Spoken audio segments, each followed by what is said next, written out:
Oh, yeah. Go. Amazing. That's my boy. That's my boy. He breaks away from a sack and completes the pass for first down. Oh, Kittle just may have made the most amazing catch. He fights for the first down and gets out of bounds, too. It's no good.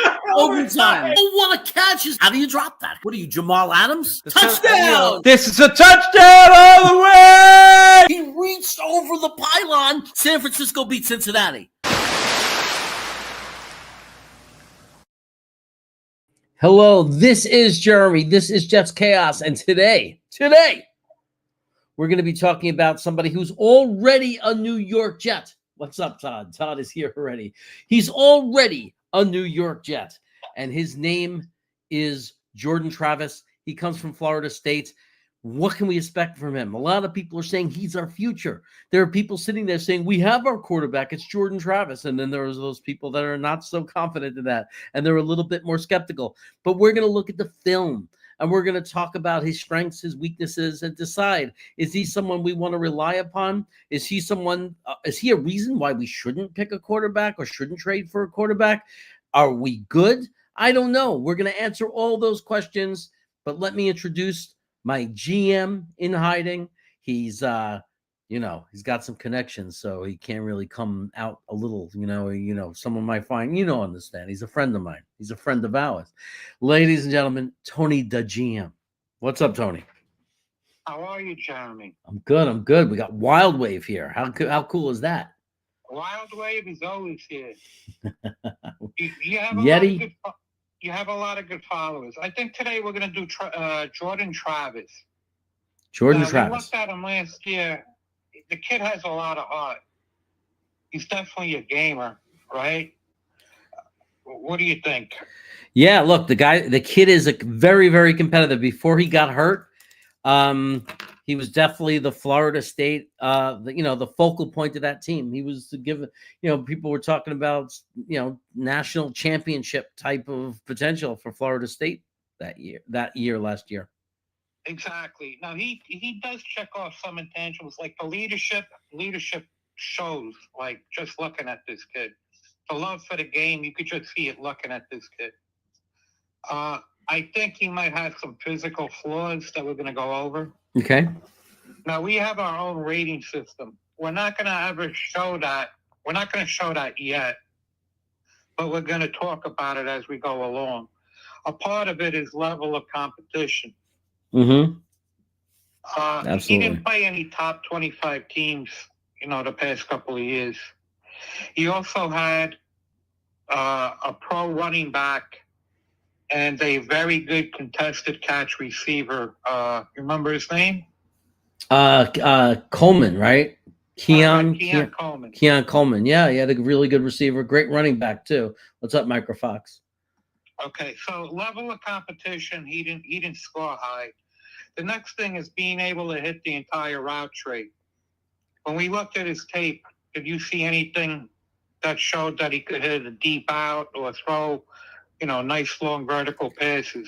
Not a ton of evidence that he could throw the deep part of the route tree consistently. Not at all. Exactly. He's having a hard time driving a ball over the center of the field also, like a 20-yard throw. So that's a little bit concerning also. Could you run, certain packages with him? Oh, most definitely. Right? He seems a little bit athletic, so as Tony Alexio would say, whenever another follower, we run a package with him. I definitely see that. Right. Correct? Yeah, for sure. We're going to get into it, but I think that, there's the things that he does. There are things he does well, right? And a lot of times that makes these guys, they might not be what you want to invest in or put too much stock in as far as this is going to be our starting quarterback, but that doesn't mean they could be they could be the guy that holds the clipboard. They could be that QB too that you need, a guy who can come in and has enough skill set and that in a more limited system could do the job, keep your team in the game, be a game manager, adds a little something different, right, with his running ability. if you pick a quarterback in the third or fourth round and they're your backup quarterback, and now you don't have to go out there and spend $7-8 million on a backup quarterback, and he's a guy you can trust to come in if your quarterback goes down for a few games, that's a good pick, and we're okay with that. I just want to make sure, does he have that potential? Is he, let's look and see, is he a guy that is going to be even a guy we could rely on to be a solid backup quarterback?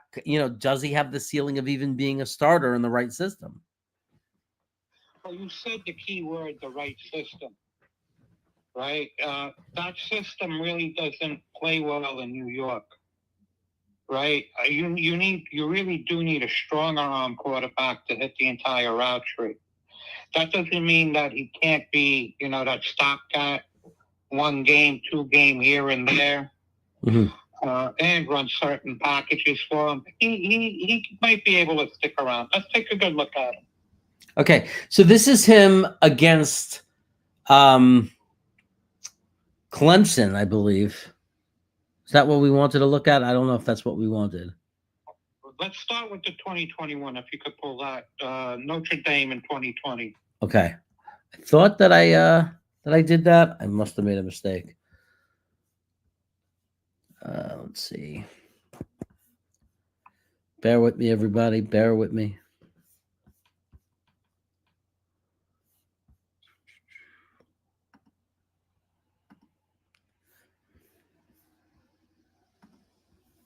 It'll probably be the last one I pick, but we're working on it. We're going to get you Notre Dame. Oh, here it is. Okay. Okay. Now, what we're looking for are NFL quality throws. We're also looking for throws with anticipation, throwing a receiver open. Right? What else do you think, Jeremy? That's what's most important. Absolutely. I'd love to see him keep his composure if he's under pressure. Right.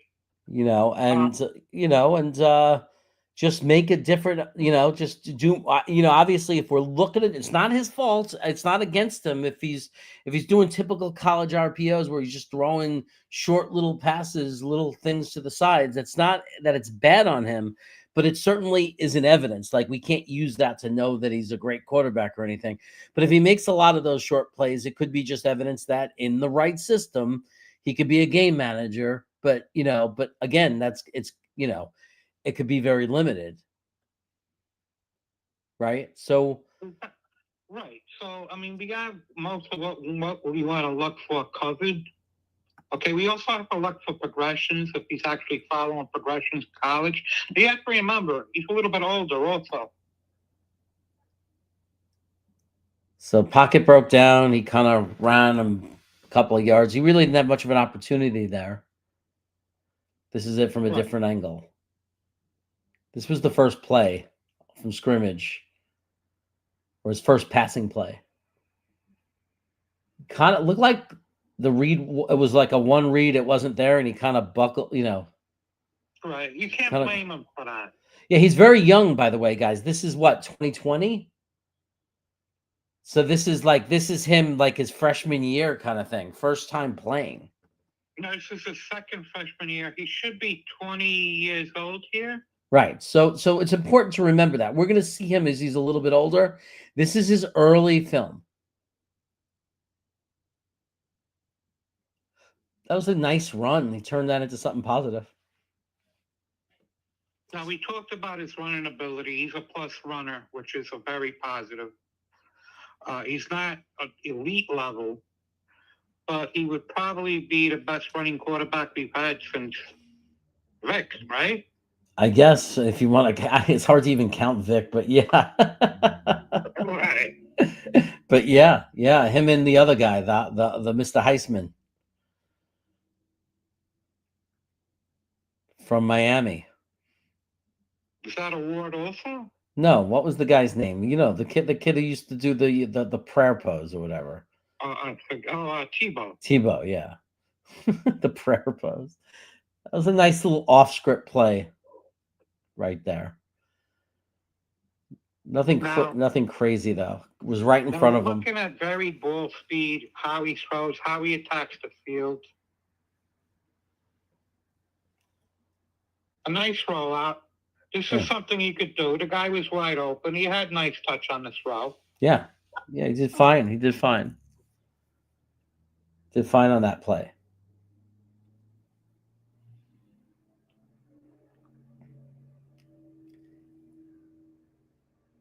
You could tell Did you see that? a little bit more speed on that, though, but not enough, right? That's where he might run into issues. Yeah, I mean, with that kind of coverage, you need to fire it in a little bit harder than that. But he makes the completion.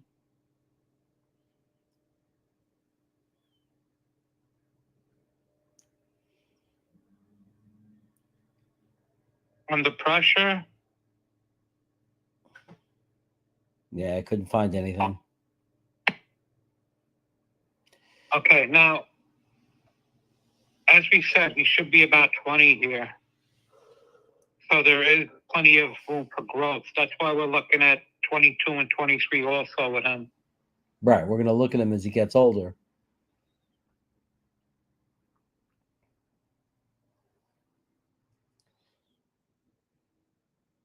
I mean, there are a lot of guys who aren't even playing at this age, right? Like Arch Manning's not even playing.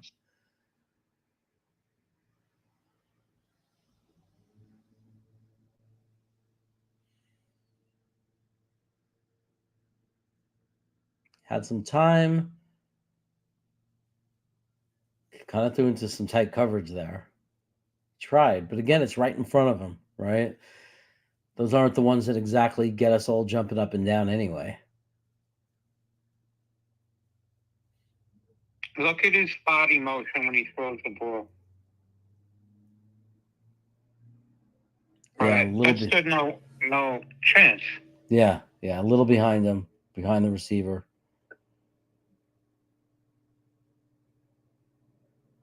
You're going to see a lot of that in his film.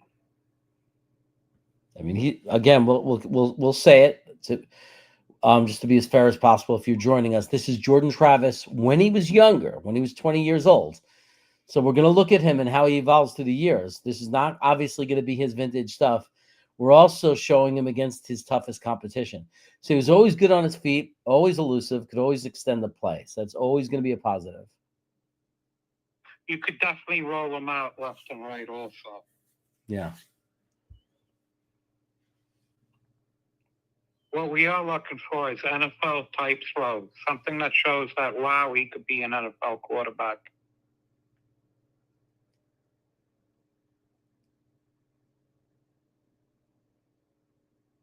He was looking up the field. It looked like everybody was covered, right? Yeah, it looked like he was looking. I saw his helmet moving a lot. He never stopped looking the whole time he was running.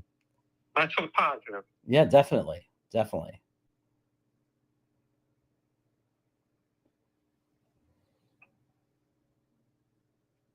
That's a design run play and beautifully executed.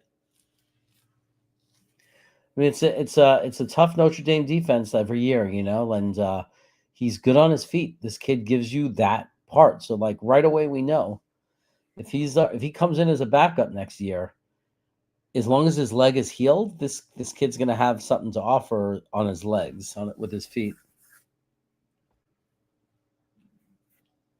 Probably going to. He's definitely a plus athlete. I wish he had more of an arm, though. Big question about his leg, though. You can't lie on him. You know, like we all assume, oh, he'll be fine. But I mean, he was legitimately injured for a full year. So we have to hope that his leg that his leg completely heals and that he gets all of this speed back. Also mentally, right? He has to recover mentally from an injury like this. And I believe it was the ankle portion of his leg. Also. Right. So he's got to be able to cut still, be able to put weight on it, cut off of it. Well, we're more than happy with his running ability in this video, though. Yeah. Extending the play. Yeah. And he found his guy. I like that he keeps looking downfield when he has to go off script. Like he doesn't take his eyes off of the field, which is a good thing. He's doing progressions, Jeremy, right? It's nice to see. It's refreshing. That's another positive. Keeping them in the game. 20-year-old against Notre Dame. So far.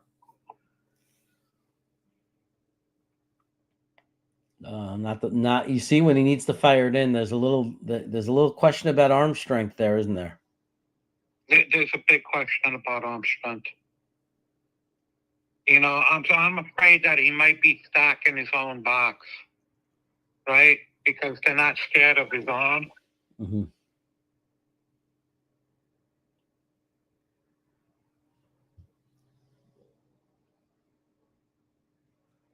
Could you beat it with?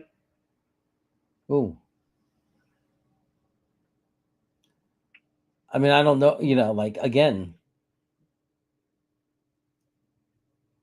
we're also considering a backup quarterback type profile. You know, system quarterback, drop it off a lot, check downs, run with the ball, off script plays.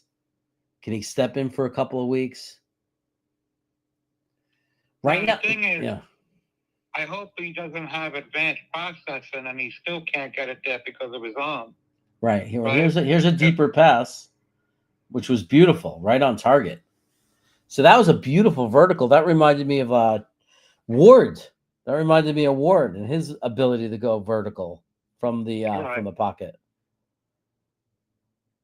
Let's look at this again. This was a nice play. Really nice play. Probably his best so far that we've seen, that's for sure. So you give him time. That's nice. Yeah, that's beautiful. Yeah, really, really nice. Nice touch on that. Yeah, I like it. So, like, how far was that throw? Try to figure that out. Bring it back. Let's go back to the.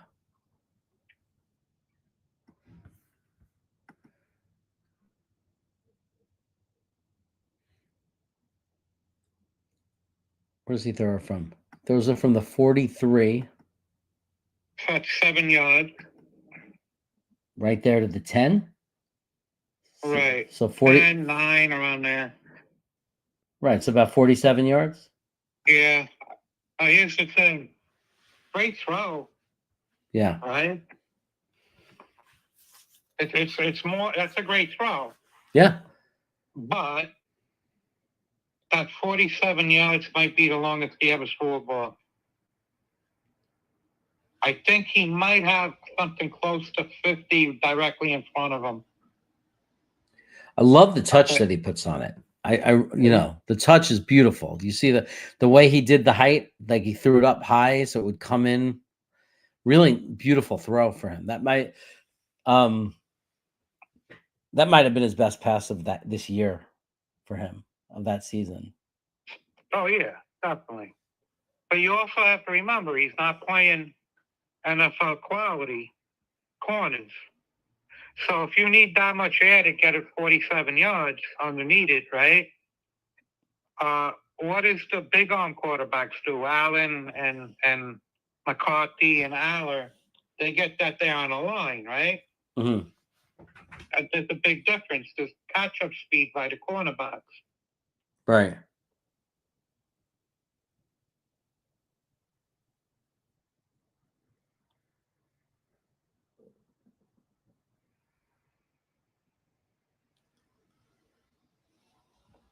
Nice little running play there.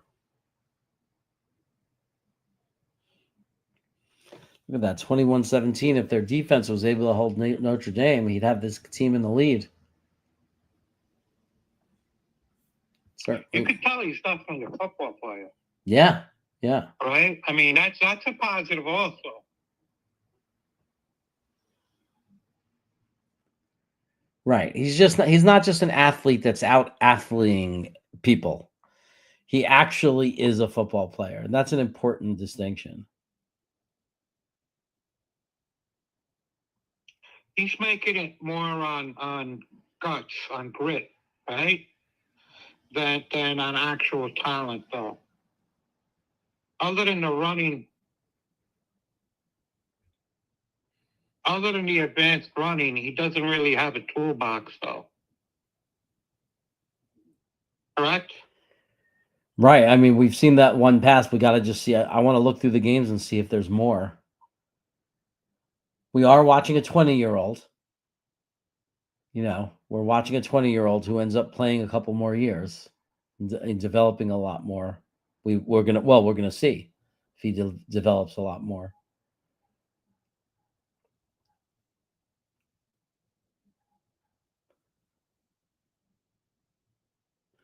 But for a 20-year-old against Notre Dame to throw that pass before, it's a great memory for him. That was a remarkable pass. Like he should be really proud of that play. You know what I mean? I would definitely, if I was him, I would take a cool picture of it, blow it up as a poster. That's like a highlight kind of thing. Did you see this play? What'd you think of it? It was okay. He rolled out left, right? Yeah. He came out. There's some athletic ability for sure. Yeah, it's not an easy pass to make in that motion, running like that off balance.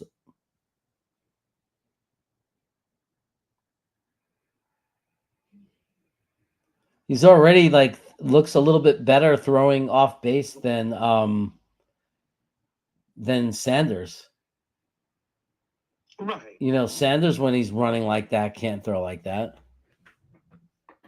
Whenever Sanders is running, it's like awful. It's awful to watch him throw the ball.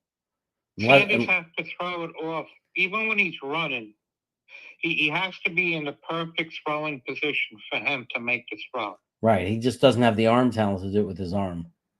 Right. Now, this one, you could see he's not attacking any part of the field, correct? No, I mean, there's like overall, even with that great pass, there's a limitation in what we're seeing and what they're able to run with him. But again, he's 20, so we're hoping that's going to change as we watch him over the years.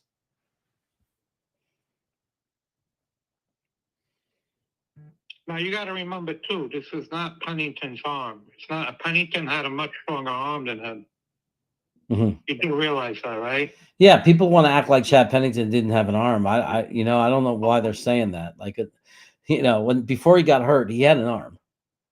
Yeah, it wasn't top level. Right. But it was more than enough to complete what he needed to do. Yeah, I watched him complete a 50-plus yard pass live in front of my face against the Chargers in the playoffs. So I watched that ball go sailing through the air for over 50 yards.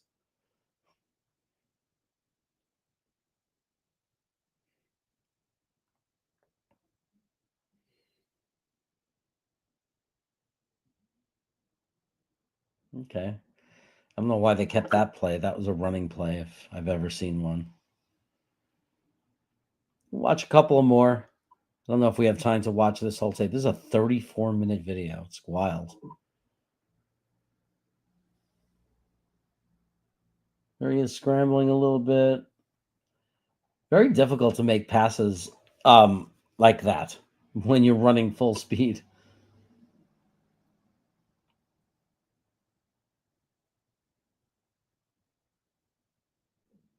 That was incomplete. Gave it a chance, though. 28-17 at this point.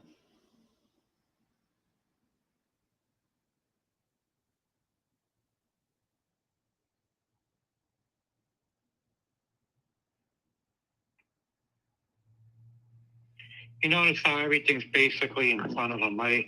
Yeah. I mean, he's not attacking the field at all. Yeah. It's amazing how people evaluate quarterbacks don't see this, because we see it with other quarterbacks too. And there's, but we've seen really hyped up, especially this year. And you're watching the game, and this is what it is. And it's like, it doesn't mean they can't, but if you don't, how do you pick a guy in the first round if he doesn't show you he can go beyond what's in front of him? That he can't stop and be in the pocket and throw the ball to the other side of the field or downfield or, in these different places. So that was an awful pass, right? It was that he tried to go deep, and I don't think it looked like an interception even. I think the guy didn't hold on to it, but that was an awful pass when he tried to go deep. That's what happens when you have limited arm strength also, because the ball hangs. You need to put air under it. He's throwing a contested catch opportunity. Yeah. That's what you're seeing with Sanders all day, right? He's just throwing it up for the guy. It's nice to have Hunter as your wide receiver. It makes you look really good. Really pads those box score numbers. Now you're going to see the difference when you look at him with Keon Coleman on his team. Okay? Because then he's completing a few of those. Right. But they're contested catches. Right. Right. When he gets his version of Hunter, it's going to do what it does for Sanders. He's going to throw it up like that, and suddenly it's going to look a lot better because he's going to have a receiver who can go up and get it. Not ideal, though. I'd rather have a guy who throws deep in stride or throws a guy open. Right. And you're not seeing varied ball speed with him. Everything has to be hard, or everything has to have air under it, correct? Mm-hmm. You're not seeing different layered throws.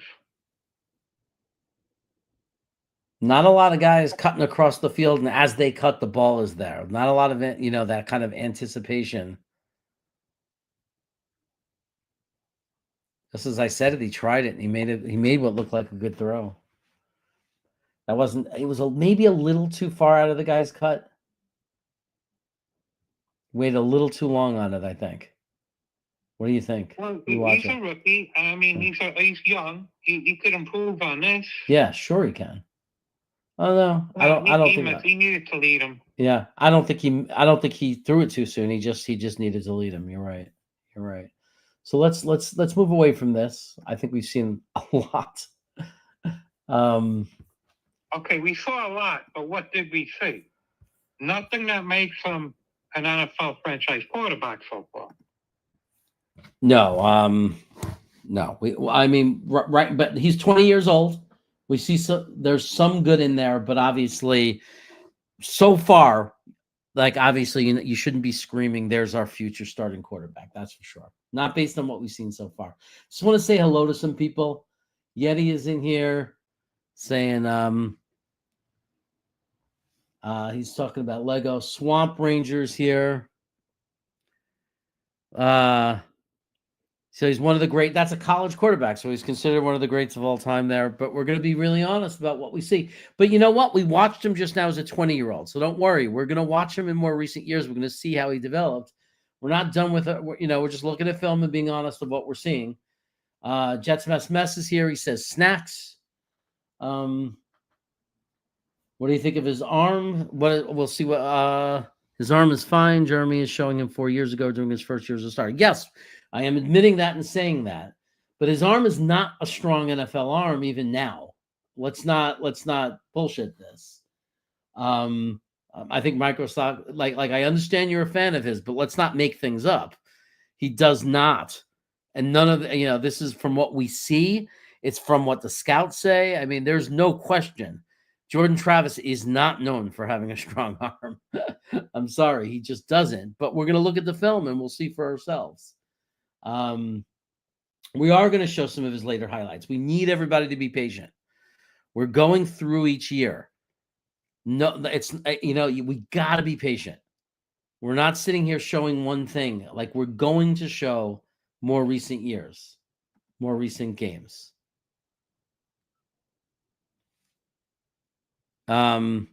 We understand that Swamp is getting all crazy because he's a Florida State fan. We're looking at that. We haven't graded him yet. So we just need to be patient. But we're not here to be dishonest and hype up guys or be against guys. We're being honest of what we're seeing, and we're going to look at his other stuff. So we're gonna look at everything. Swamp, if you want to be my security guard at the Senior Bowl, I'm not against it. I'm not I'm a wimpy kind of guy. I could use a security guard. So I'll talk to you about it. But I don't know. You a big, strong guy? Were you a cop? Were you in the Army? I mean, what's your deal? Okay. Anyway, let's go look at Tony. Do you want to go move on and look at some? Let's look at something else. 22, hopefully. Okay. Let me try to find the 22. Oh, good. So here's Clemson 22. This is 2 years later, right? Did he miss a year, or was that 21 before? Because this is 22. I think Yeah, no, he didn't miss a year, but we want to bring him closer to now. We Okay. want to grow him up a little bit. Okay, so this is 2022. Again, we're not doing him any favors. We're not showing him against. We're not. It doesn't help to show him against some inferior team, right? Some lousy, stinky team. We need to show him against the best competition possible, because we're trying to get the most realistic version possible. I can't watch him go against freaking Duke that year, or I don't know if Duke was good that year, or whatever, or some weird team. We need to watch him against the best possible competition. So let's get started here. This is against Clemson. He's 2 years older now, a lot more experience. Let's see if his arm got stronger. Makes a nice little out pass there. Again, you're not drafting a guy because of that, but it's nice to see. I don't argue. I mean, every quarterback in college should be able to do that, but it's obviously a thing you have to make sure they can do. Right? Right. Now we're looking for pro type throws. Yeah. Okay. He did get that there a little bit quicker than in earlier years, though. Yeah. No, I like it that he could do. We need to be able to do that play, right? To be anything in the NFL, you have to be able to do that. I mean, he gets it there. He gets it there fast. He gives his receiver a chance to do something with the ball. So we like it. You could make up for a weak arm with quick processing and a quick delivery. There's a reason we were not upset when we drafted him. Right. He got rid of that ball quick. Mm-hmm. There's a reason we were not upset at all. Now, if we would have picked him in the first round, top 20 pick, we would have been very unhappy. But I don't want to spill all the beans in I don't want to spill all the popcorn in the lobby. So we'll get to that.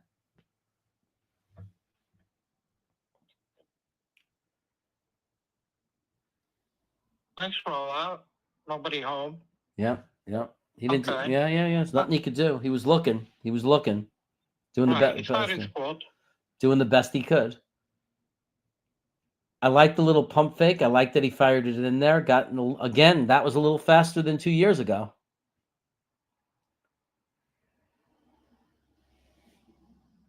Still looking for some throws in between the seams.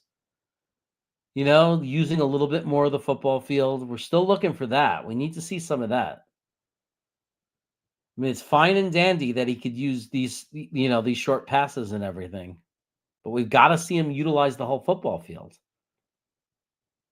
in order to evaluate that he could. That was beautiful. No, this is nice. Yeah, that's an NFL running play, like an NFL quarterback run. This is what I love about the kid. I hope he gets this back. I hope he's fully recovered from his injury and he gets this back. He is a dangerous runner with the football. Here's the thing. Now, when you're looking at him, you want a Jalen Hurts type, right? Yeah. That's what we're looking for here. The arm is the only thing holding him back.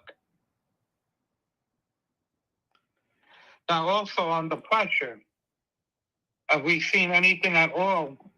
No, he hasn't been able to do anything under pressure, except he's able to run and go off script and sometimes salvage the play that way.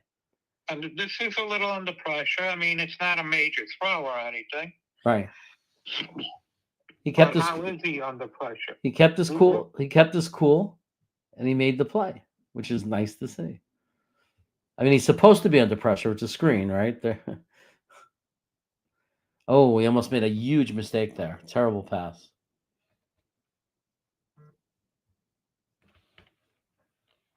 It's okay. That's the first terrible thing he's done, so it's okay. I mean, it wasn't that terrible. The guy, he just didn't see him. The guy got up there and knocked it. Well, remember what we said about what an offensive coordinator could do with him, right? Right. Right. We're not seeing it. We're not seeing him attacking the field. Right. Oh, took a sack there. Pretty bad one. But nobody was open. Maybe. I mean, he didn't have much time. It's hard to judge a guy positive or negative. When your offensive line doesn't give him the time, they don't give him the time. I mean, yeah. I mean, he had one look and then guy wasn't open and boom, he's under, duress. Okay, new drive. See what he could do backed up.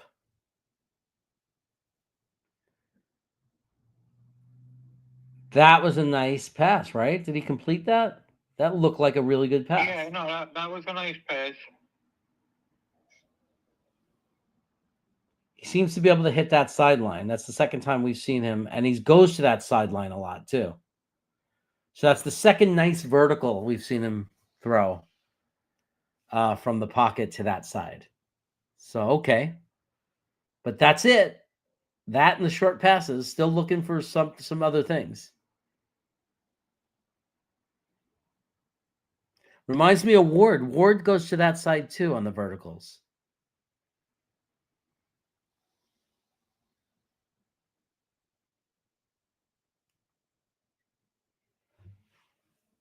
I would see how he delivered that ball?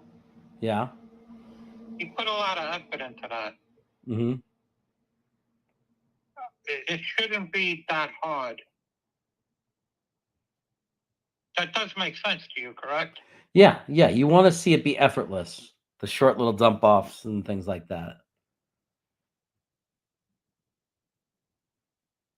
Just natural, effortless, easy. Don't make the easy things difficult.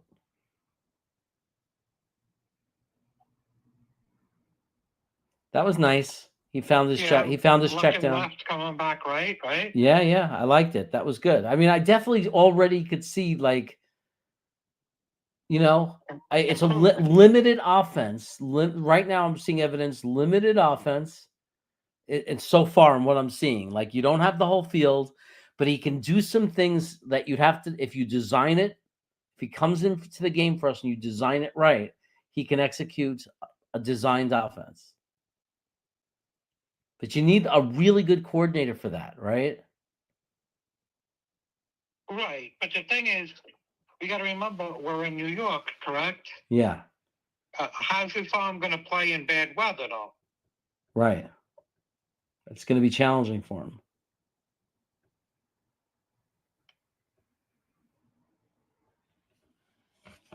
He really seems limited in the amount of the football field that he's using. Right. So far. Like, I'm hoping, I want to see him just throw like that, actually, even. I mean, but it's incomplete. I want to see completions to that side of the field. He's making his own tight window throws. Like, can you I would like to see a down and out to the left side of the field. I'd like to see a post across the field from the right side of the field to, a left to the right, a slant, something like that. But we're not seeing any of that, and that's troubling. I mean, could it be that they just don't call those plays for him? No, it's because of what he's capable of doing. So you think they design it to be within the capability? Right. Every team in college takes a shots down the field consistently. You're going to do something. There he is using his legs. Very good. It's always going to be a weapon with his feet, which is nice. As long as he heals. I really hope he heals. I hope he comes back 100%, because this will be a really good part of his game. If he ever has to come into the game for us, I don't know who's going to be our starting quarterback. Maybe Tyrod Taylor. If this is our backup quarterback, I hope he's healthy, because we need his legs. He's going to need his feet. He needs every weapon he can get. I would hate to see him less mobile, because I don't think he could rely on his arm and being a drop back quarterback. We're not seeing any evidence that he could just take 3 to 5 steps back and stay in the pocket. He needs to be able to roll. See, he needs to be able to move to make things happen. Really hope he's healthy.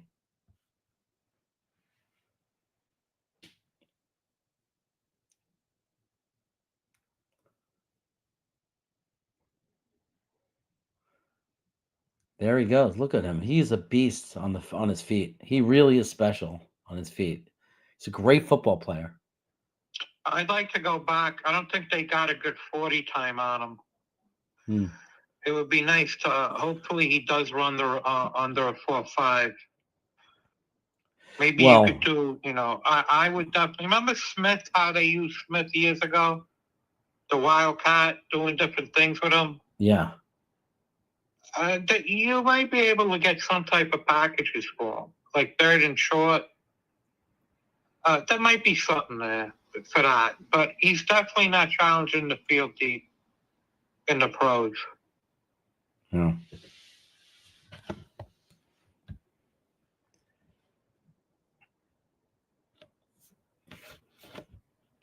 Well, I don't know if he had Coleman yet this year. I'm assuming he had Keon Coleman. I'm assuming Keon Coleman was around for more than just one. He wasn't a 1-year wonder.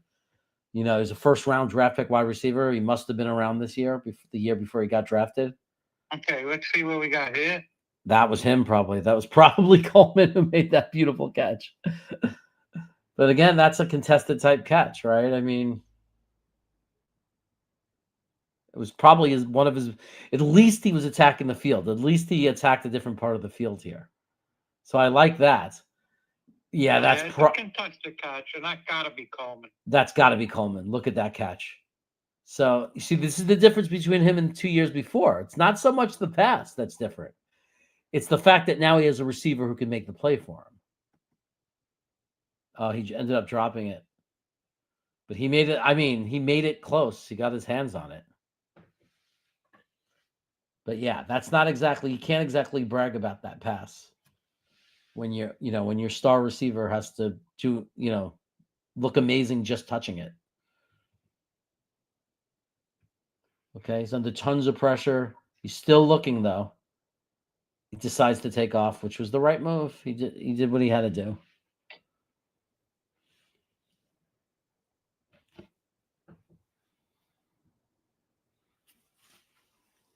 It's a neutral play. Unless we see a guy wide open, it was a neutral play. Nah, there's nobody wide open Yeah, there. it doesn't look like there was anything for him. Not his fault. Smart that he didn't try to force something, if anything. Gotta look at the coordinator. If they made a coordinator change in his last year. Yeah, he came on really strong. Right, we're gonna see. But I like the development. I mean, he looks like a much better quarterback, or definitely a better quarterback than he did in the 2020 game against Notre Dame. I mean, we see a little bit more on his arm. He's definitely going through even more progressions now. He's looking at the field.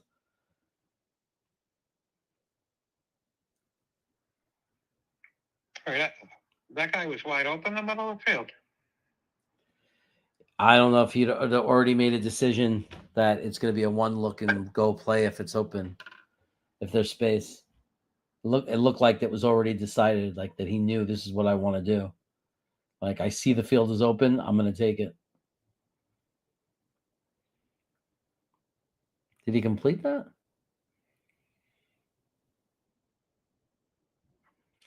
He's starting to throw to the left more, which is good to see. But again, you're right. Everything above 20 yards is just like that should have been picked. Yeah, that portion of the field is just, it's not even an option, right? There's been nothing. Yeah, you're only seeing directly in front of him 10 yards and in. Right? We only saw 2 or 3 attempts past 10 yards, right? Yeah, like if you were to draw the route tree that we were looking at once last year, we were showing the route tree of just an NFL route tree.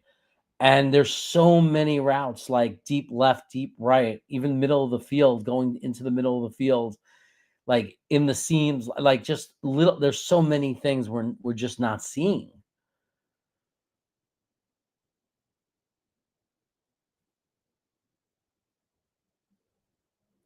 That was just a poorly designed running play.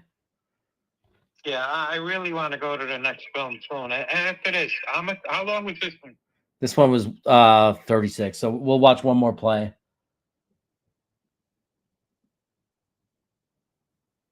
Yeah, it was just got ugly. The pressure. It's still a little early, so watch a little bit more here, though. Okay.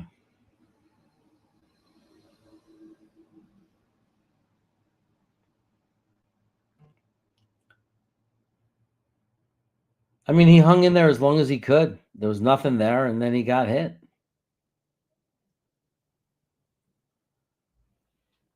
Got to hold on to that football, though. Got to feel it coming. Got to protect the football. But that's okay. We've seen every single quarterback make fumbles like that when they get hit from behind.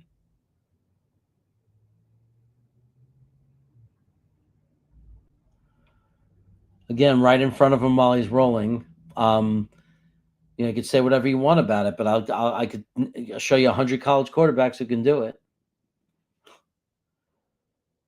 I mean, Ward does it all the time, every other play. You know what, though? You're looking at this film, Trapped again. He's not getting any help. Yeah, they're not helping him. Not the best of throws, but still, he's not getting help. Yeah. You got to look at the level of separation. I mean, when you look at this guy, because I'm not seeing a lot of open receivers either, though. Right.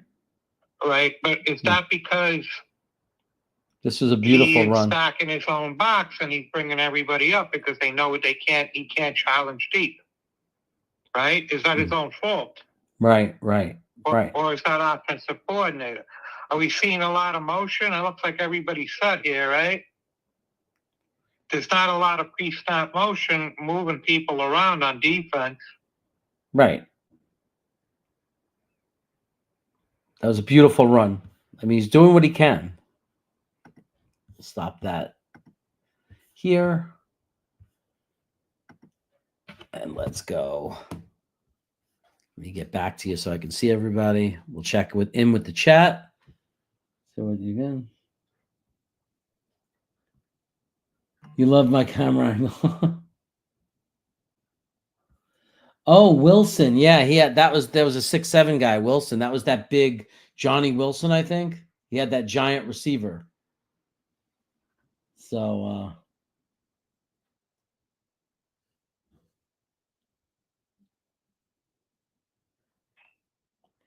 he's saying JT would be a top 5 quarterback in this draft. Well, maybe because there's not many quarterbacks in this draft. So, I mean, there's not many quarterbacks in this draft. So, we're not saying a ton by saying that.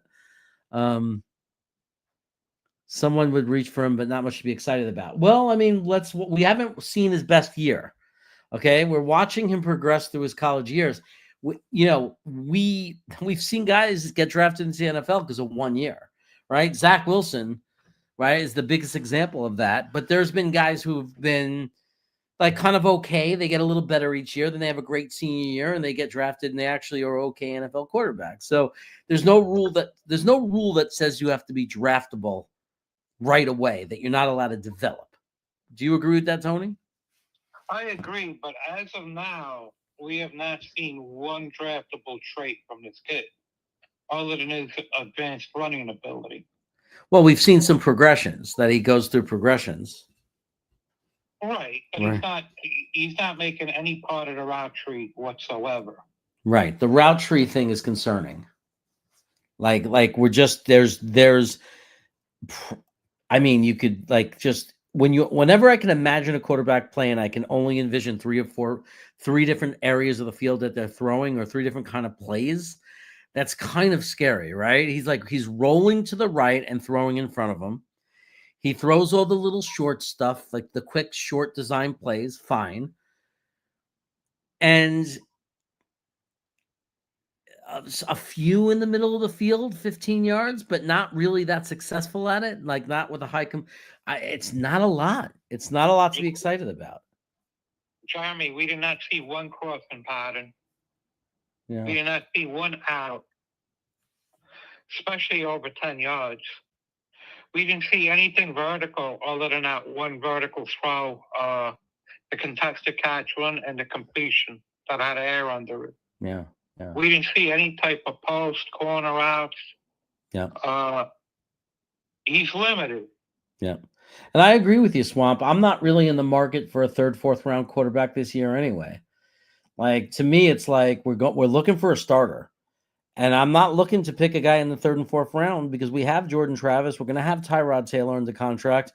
We're looking for a big move, like trading for J.J. McCarthy, or we're going to have to go with a bridge quarterback. But I think we've been saying that for weeks, that we are not in favor of reaching with guys like Ward or Sanders. They're not the right guys, and nobody else that we like is coming out. Like Aller's not coming out. Klubnik, who only we seem to like, but we'll tell you by the time it gets to draft time next year, you'll suddenly magically see a bunch of people on board with us on him. There's just not a lot. There's not a lot out there. And most of the people we really like all ended up declaring they're going back to school. So what are we going to do? I think the only option for us at quarterback, if we're going to go for our future starting quarterback, I think our only option is if the Minnesota Vikings sign Sam Darnold to a big 4-year contract, there's no way they're not going to have J.J. McCarthy on the trading block, because that would be the dumbest waste of resources. Like, why would you keep him on the bench for 3 or 4 years behind Sam Darnold, and then by the time he's ready to play, because Sam Darnold's contract ran out, he's a free agent. Like, it doesn't make sense. You use the number 1 pick, you have to get your draft capital back. So to me, the only thing right now that we have that looks like might be out there for us, and as far as getting a real starting quarterback on this team, is trading for J.J. McCarthy. Would you be behind? Like, what do you feel about that, Joe? Are you behind that?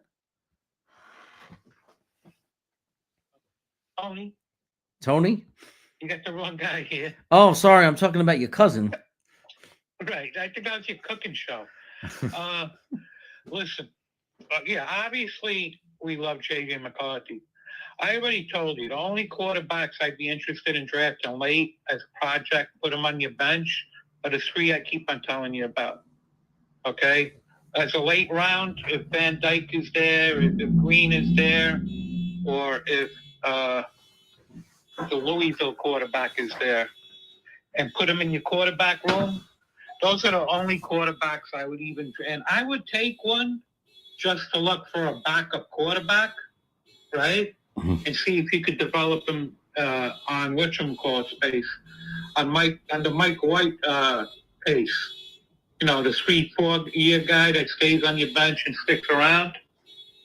Somebody like that. That's the only, there's no quarterbacks in this draft. So that's your only miracle you're going to hit, are the 3 names that I just gave you.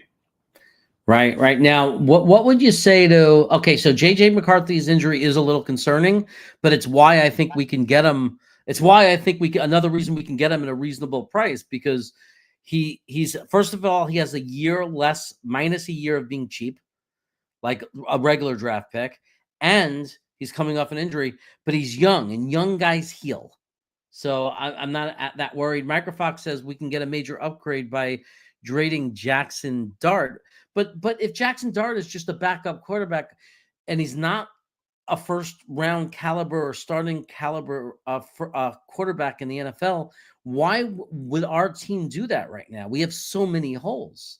We need safety. We need defensive tackle. We don't have a tight end. We don't have a WR2.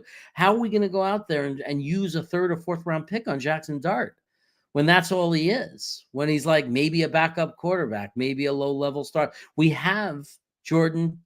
There's no reason. Even if you argue he's an upgrade, is it worth the pick, though? I don't think so.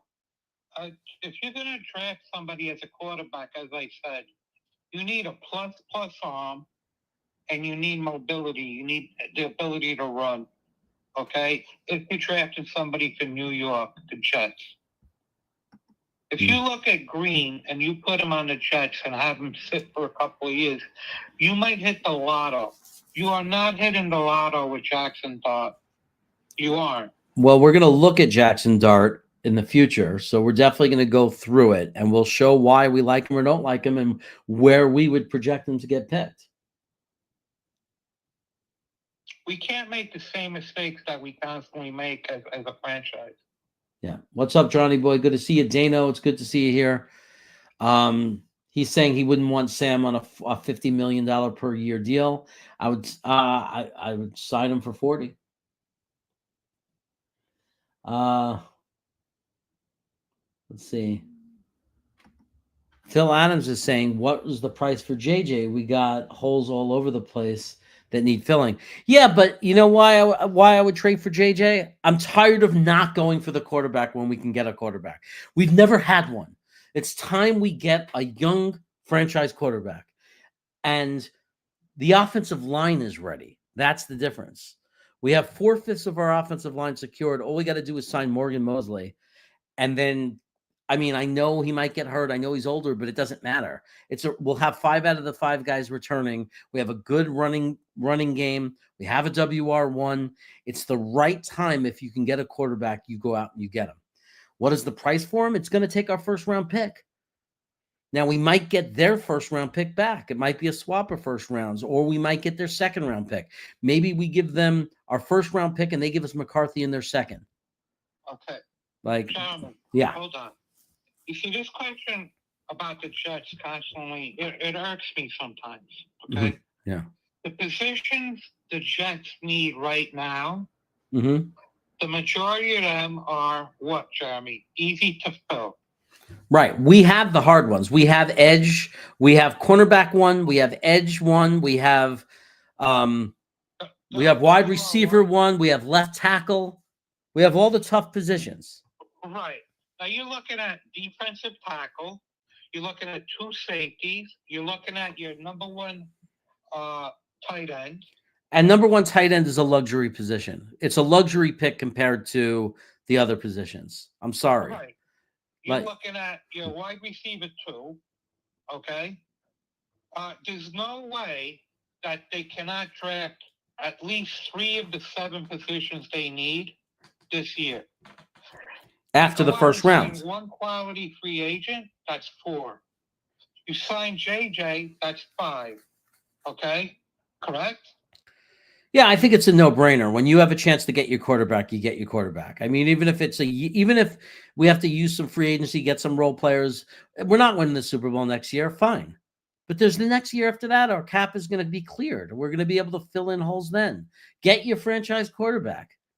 We're ready. We have the offensive line to protect them. Let him learn. Well, obviously, we're going to fall short of being a great team because we're not going to be able to fill the holes with stars, but that's okay.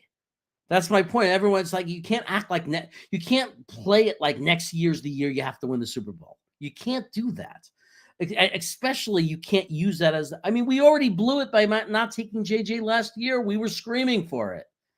I mean, I'm glad now we have Olu. It's nothing against Olu. I love having a left tackle, but we need to get our quarterback. And JJ McCarthy, in our opinion, and we feel pretty strongly about it, is a franchise quarterback. So you have to grab him. You grab him. You never turn that down. You have the chance to get your quarterback. You freaking grab him.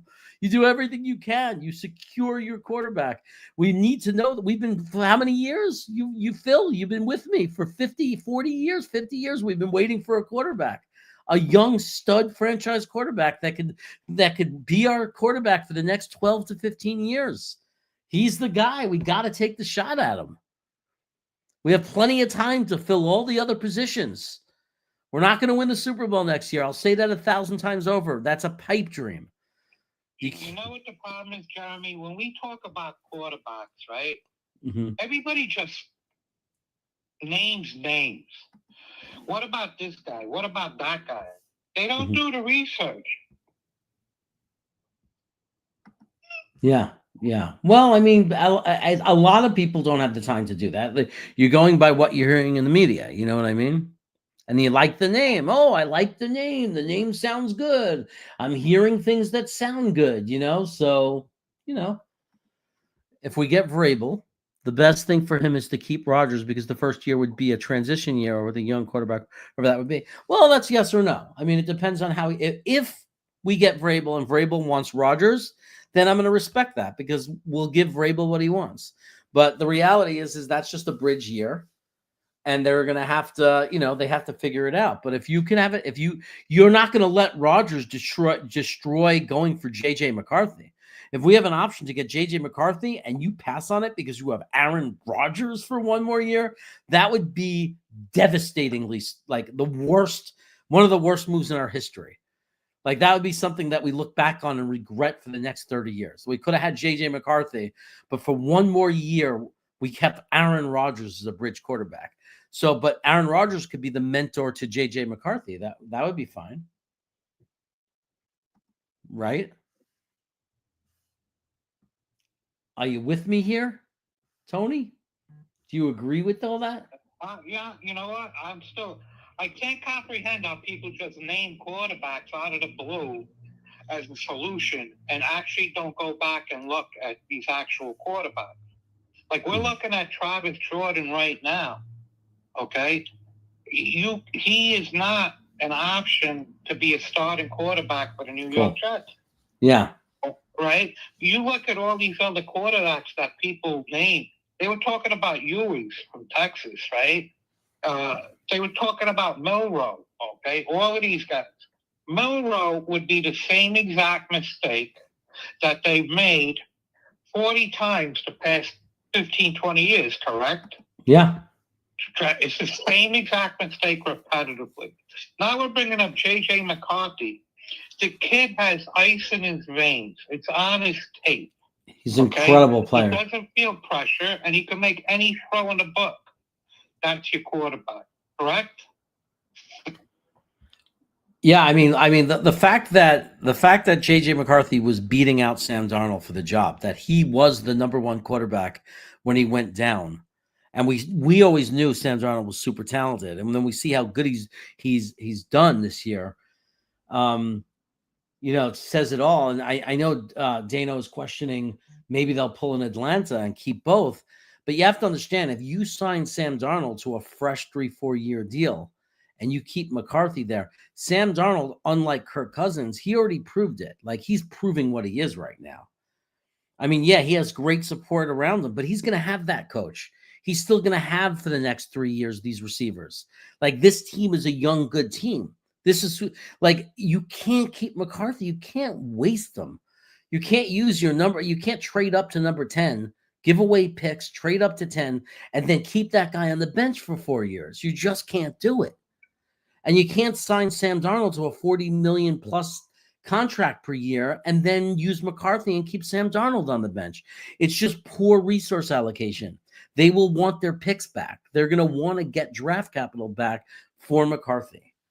Yeah, Jeremy, if you look at it this way, right? They're in a running to win a Super Bowl this year. Mm-hmm.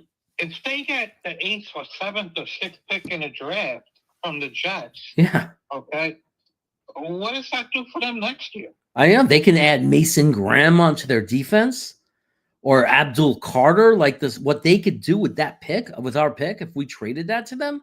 And then maybe we get their first round pick back. Maybe we get like the 29th pick or the 30th pick. And that's fine. We grab a tight end or a defensive tackle. We can safety. Like, we could fill one of our holes with that pick. It's fine.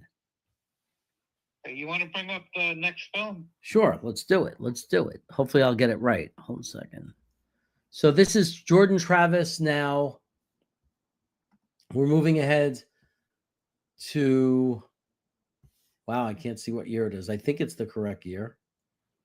No, this is wrong. Hold on, stop sharing. We are moving to 23. So let me present again, share screen. See if this is the right one. Oh, what's that about? Let me see if I have that. Let me figure this out. I'm having a little bit of a problem. You know what? I'm going to close the other ones so there's no confusion.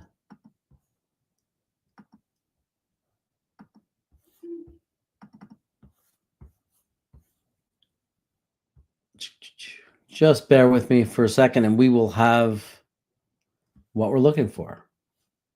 I don't know why it's giving me a little bit of a hard time with the internet connection. So we're going to have to wait a second.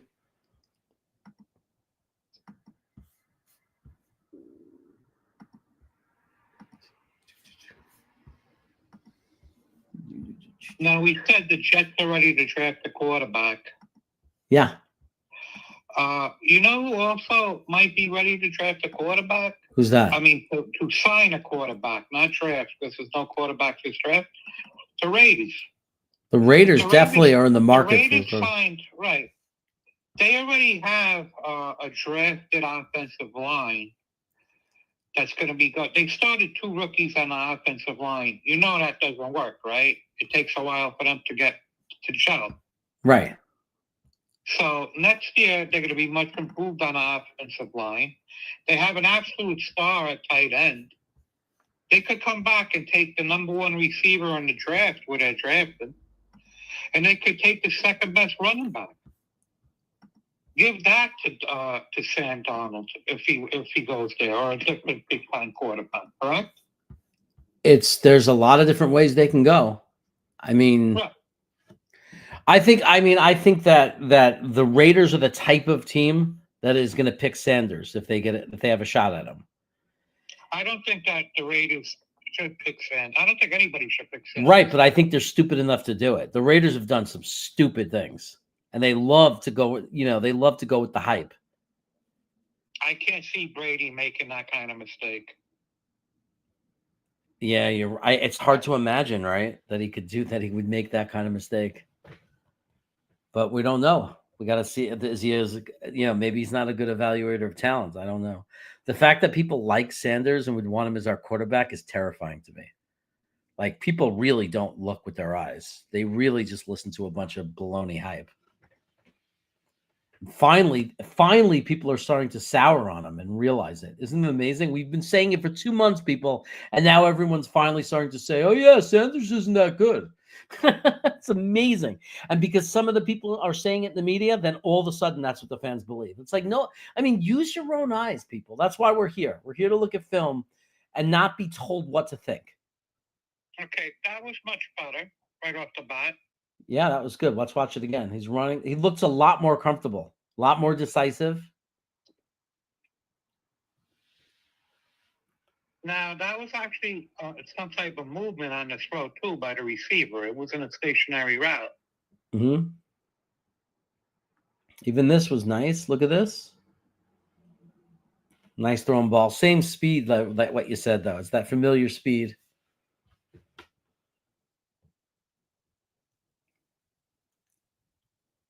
I like that he attempted to throw it in between a safety and a cornerback. I've been waiting for that forever. But unfortunately, he threw it poorly. He totally missed it and threw it behind the route. They might be introducing timing routes, though. Yeah. Let's look at this. Now, these attempts seem a little bit deeper also. Yeah. What I like about it, I'll tell you this, is that was not his first read, Right, but also the tight window because of the lack of arm strength. They should be more catchable, and they're not.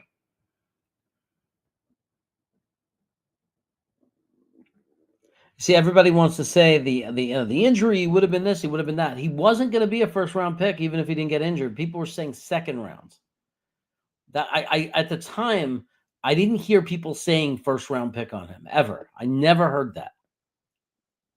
Now, what are you seeing with pocket presence? I'm not seeing anything. No, I don't like the way. I mean, he could run and he's mobile, but I don't like the way he moves around the pocket as a quarterback. You know what I mean? Like, he could turn into a running back, but he's not like, I think Drew Aller is the best example of the best looking thing in college we've seen in a long time as far as the way he moves around the pocket. JJ McCarthy too, the way they slide and glide around the pocket is just so beautiful to watch. And I'm not seeing that with him. He's either turning into a running back or it doesn't look very pretty. Okay. That was his first out. Yeah, finally an out pass. That wasn't that deep, though. Right. There was a lot of effort into that throw.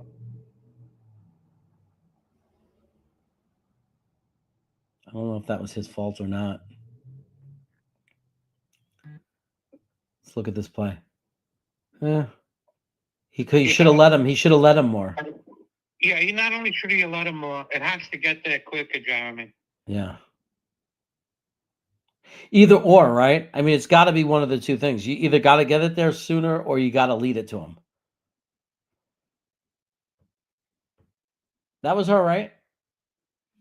I mean, it's right in front of him pretty much, but it's all right. He fired it in there. He got it in. I mean, it's very familiar looking play, though. That's what I mean. Like, as far as the routes, that pass was good. He fired it in there, but we've seen that 5 times already in 3 different games over 4 years, right? We're It's only seeing like a 12-yard pass, though, Jeremy. It's not anything to write home about. right. It's just a 12-yard pass. Like, people are going to say, see, but like, see what? Like that's any quarterback should be able to throw a 12-yard pass in front of him. Like that, you can't say he's an NFL quarterback because he could throw a 12-yard pass.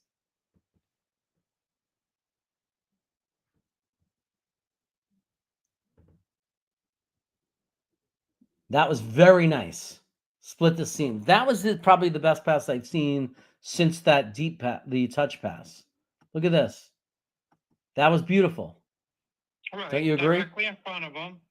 That was his best pass so far. Right. It was in front of him, so it wasn't remarkable, but it was. But for that play, it was as good as you could throw a football. Like he threw it in between the 2 defenders. It was nice. He threaded that. I would like to see him be able to do that vertically. Specifically to his left. I'd like to see him be able to do that to his left.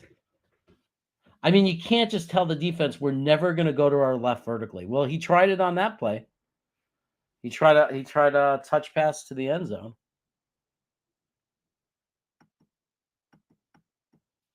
It's out of bounds, but what? It's out of touchdown, right? I don't think it was. It was out of bounds, but it was a nice pass. No, it was incomplete, but it was nice. It was a good try. It's the best attempt he's made at throwing to the left in all the film we've watched. So, I'll get, whatever. At least he tried.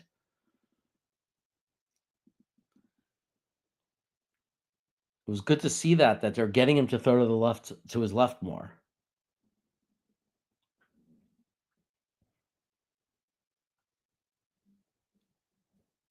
It was nice. He found his guy. I mean, it wasn't anything crazy. It was in front of him, but still. He faked it. The multiple read part I like. Obviously, the guy's wide open. Right. But he is going through progressions, which is a positive. Right. He looked the guy away. He looked the defense like he was looking. He turned at the last second, super decisive, got the ball there. Nice play. Not NFL draftable, though. Had plenty of time. The guy was not covered. Well, they're doing more with him this year, though. That little out pattern was totally non-existent. Right. He did a couple of them in this game. Maybe because he's growing.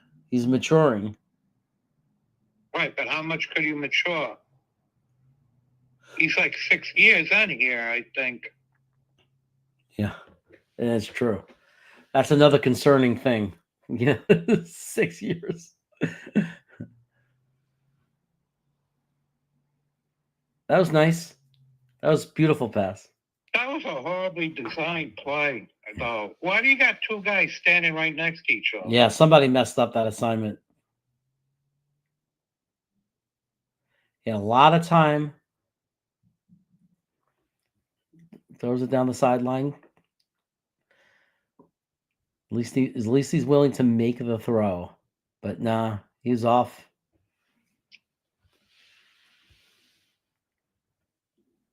It's not an easy throw, right? You love to see it when they do it. That was the first slant that he attempted. And he did good. Finally, though, we were asking for that, right? Like to hit a guy on a slant. So his toolbox opened up a little bit. Like they finally are like it's calling more plays for him. Right. I think it has to do with Keon Coleman being there too, though. Right. You gotta have. He's a big body contested catch receiver, so they're giving him more. That throw to the sideline. That was okay. I know people are going to say, how could you say it was just okay? Well, he has a lot of time, and he throws the footballs. Watch what the receiver has to do. Okay. That's pretty good. Yeah, no, that's a decent play. That's a pretty good You're throw. looking at the distance. He actually put the ball in the right place for him. He took him away from the defender. Yeah. That's a pretty good play. Right. But the thing is, how deep is it? Right? Yeah, that's what, 20, 25 yards, maybe?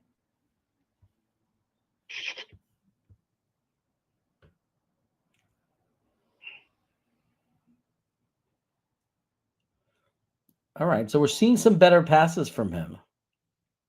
That gives me some hope that he could continue. Maybe he can continue to develop in the NFL too. Well, you can't develop the arm strength, though, Jeremy. That's not going away. Right. But I could take him if he could throw all of the routes within middle to short to middle range. That's okay for backup quarterback, isn't it? Yeah, I mean that's somebody who should be on your team. I mean, there's absolutely no problem with that.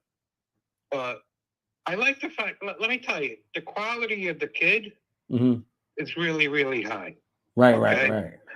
right. He's a hard worker. You could tell for sure. They love him. Yeah. You know, his teammates love him. Everybody raves about the kid, correct? Yeah. Everyone says that everyone loves him. Right. Okay. That gives you a lot. Yeah. I mean, we need that. We have enough shit in our locker room. It's not like if he's right. You know, that's a contested catch play. But going down the field, you can't do that as your number one go-to play. Right.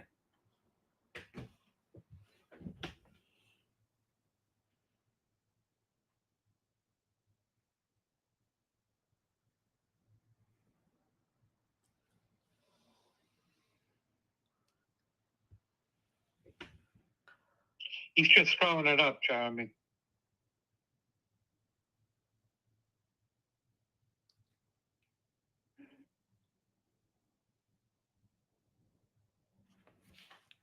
The other thing, he protects the ball. Is it because he's not making, a whole bunch of different attempts? Yeah, I don't know.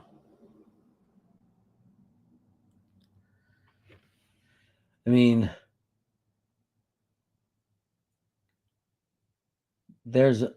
where'd that go? Did he miss that? The guy was pretty low.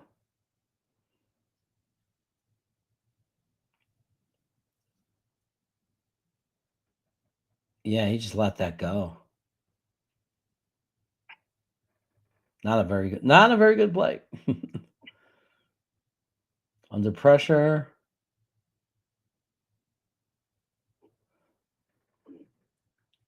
Not sure. I mean, just not sure what's going on with him. I mean, I don't know if it's the receivers. Something was just off on that. There was nobody.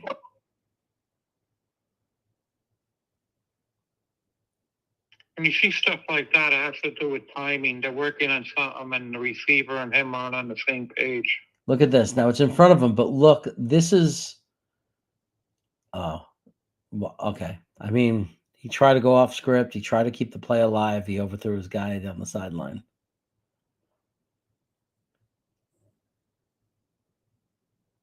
And that's all the receiver.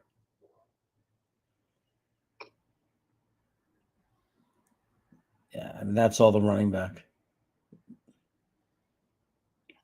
Okay, put it in pause for 1 second because we're going pretty deep here. So far, ask everybody in the chat, do they see anything draftable as a franchise quarterback from this kid? Okay, so do you guys see this being, that's the question. Do you guys see this being this kid, if you're watching this film, if you're watching what we're watching, does he look like, we're not talking about backup, third, fourth round pick, maybe take a shot, maybe finds the right system. We're saying, is this a guy that you're thinking could be your franchise quarterback when you're watching him? So Regal's saying at least he's not running around circles like Zach. Well, I agree, he's better than Zach Wilson. I like him better than Zach Wilson. Zach didn't run circles in college. Well, he did a little bit. He didn't have to because he had an offensive line that gave him 5 minutes in the backfield. so he didn't have to run around and run around circles. Charles M is saying easy pickings for you, Billy boy. He looks a little like Lamar Jackson. He doesn't have, but Lamar Jackson has a cannon. Billy Buffalo says the Bills are hosting the Lombardi. I've heard that before. I have not seen it yet, though. I've heard the Bills fans constantly every year, the Super Bowl. And my whole life, I haven't seen the Bills haven't won a Super Bowl. So you got to go out and win it. You got to stop talking in people's chats. And you got to, when your team goes out there and doesn't choke in the playoffs, Detroit's getting a couple of defensive starters back. You might as well mail them the Super Bowl, okay? Yeah, Detroit is so much better than Buffalo. It's like, it's ridiculous. Right. They lost, I believe, 3 starters on defense. I think 2 are coming back. Right. Even Minnesota will beat Buffalo if they get there. But I don't know if Buffalo. I don't know why Buffalo's so convinced just because they beat Kansas City in the regular season.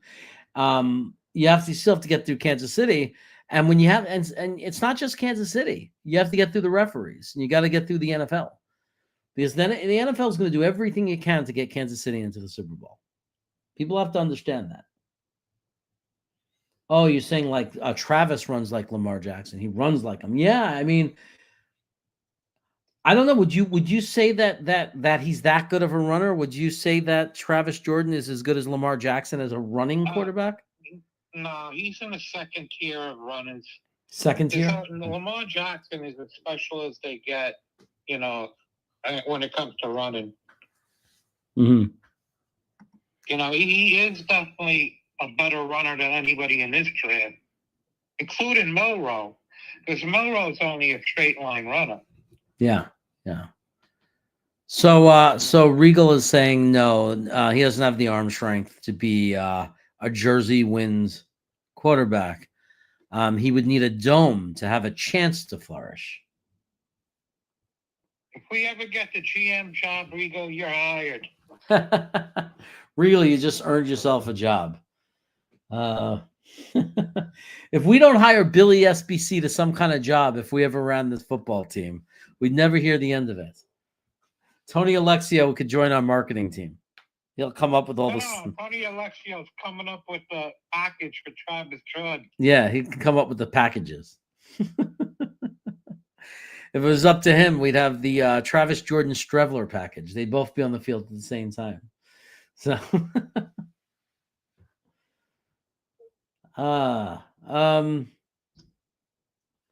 the mispick. Yeah. Buffalo finds a way to lose every Super Bowl. It's amazing. And their fans still talk. If I was a Buffalo fan, I'd be like I am as a Jet fan. As a Jet fan, I never go into other people's chats and talk trash. Even when we were winning with Rex Ryan, I didn't talk trash, because until your team wins a Super Bowl, you just got to keep your mouth shut. You're I mean, come on. You're making a fool out of yourself. Let me tell you something. These other teams that are talking trash about the Jets, I have no idea what's coming in the next couple of years. This roster is absolutely loaded. Okay? They just have to fill in. They need 6-7 players tops. Okay? Mm-hmm. I think they had 6 alternates for the Pro Bowl, no? We had a bunch. Right. I mean, McDonald's looking really nice, right? Jermaine Johnson's coming back. McDonald, Quinnen Williams, Quincy Williams. We'll see if we retain Sherwood. Sauce Gardner didn't have a great year. He's still a top coverage CB1. We have 4/5, and maybe if we bring Morgan back, our entire offensive line. We have a great running back room. We have a great WR1 in Garrett Wilson. If we get a quarterback and a good coach, this league is going to find out real fast. You find the best safety in free agency. You draft a top safety in the draft, and you draft a top defensive tackle. That defense goes back to being top 10 easily next year. Yeah, we can get back up there. We just have to rebuild the defensive line for sure. We just have to get the interior of that defensive line shaped up and get Jermaine Johnson back, and we could be back. People don't understand. Also, out of Watts, and like one of those young guys might step up and get better. They were only undrafted free agents. They're young. Give them a chance to develop. Bobby Butternut says Travis not the guy. Yeah, that's what we're saying. We're saying he could be a good backup quarterback, but like people are going crazy like he's going to be our starter. There's nothing on tape here that is making us jump up and down and say that this should be a starting NFL quarterback, especially in the MetLife. At MetLife with the weather and the winter. I mean, as soon as we get into November, it's going to be ugly, but he's I like having him on the team. He might be a fine backup quarterback. I'm glad he's getting a chance. He's going to have an issue with stocking his own box in the pros. Micro doesn't even think he could be a good backup. I mean, well, we'll see. We'll see. We'll see if the Jets bring in the right coaching staff, Yeah, if he ended up being a good backup, like if he was a solid backup quarterback, it's a great draft pick. Like, it's a great pick. If he ends up, like, if you look at where we drafted him, if he ends up being a very good a good backup quarterback, if he's our backup and he comes in, and let's say our quarterback, whoever the quarterback is, misses 4 games and he brings us to 2-2 in those 4 games missed and keeps us in it, fine. Nothing wrong with that. But he's not a guy that, I mean, you're in deep dog do if he gets hurt if your starting quarterback goes down for the playoffs, you're in deep dog do. This kid's not going to be able to handle an opposing playoff defense. It's going to be a problem. I'll tell you right now, we start with the ability to hit the route tree. Mm-hmm. He has the lowest score out of probably anybody we rated. Right? Yeah. By far. Yeah. Yeah. That's a major no-no for New York. Right. That's a major no-no. But anyway, Charles is right. Like, even if he just makes us a backup and is able to play some football, if you look at the injury itself, it's a pretty remarkable story. Yeah, he's going to stay around for a while. I could feel that happening. Yeah, Bridgewater is neither here nor there. It's still a great story. The Alex Smith coming back. I mean, these are all great stories of personal triumph. Yeah, I mean, it's good stuff. But he's a young kid. What I'm worried about is he's coming back from an injury, an ankle-related injury, and he's a guy that you take away this kid's running ability, you take away his feet, and he's worthless. I'm sorry. Like, the only thing that makes him serviceable as a good backup is his feet, his legs. He needs that to be part of his game. Right, Tony? Do we have, you're 100% right. How much more do we have of this tape? We have a little bit more. Let me let's go to it. Oh, we're still sharing it. So, good. Well, I just need to find it on my own screen here. Hold on one sec.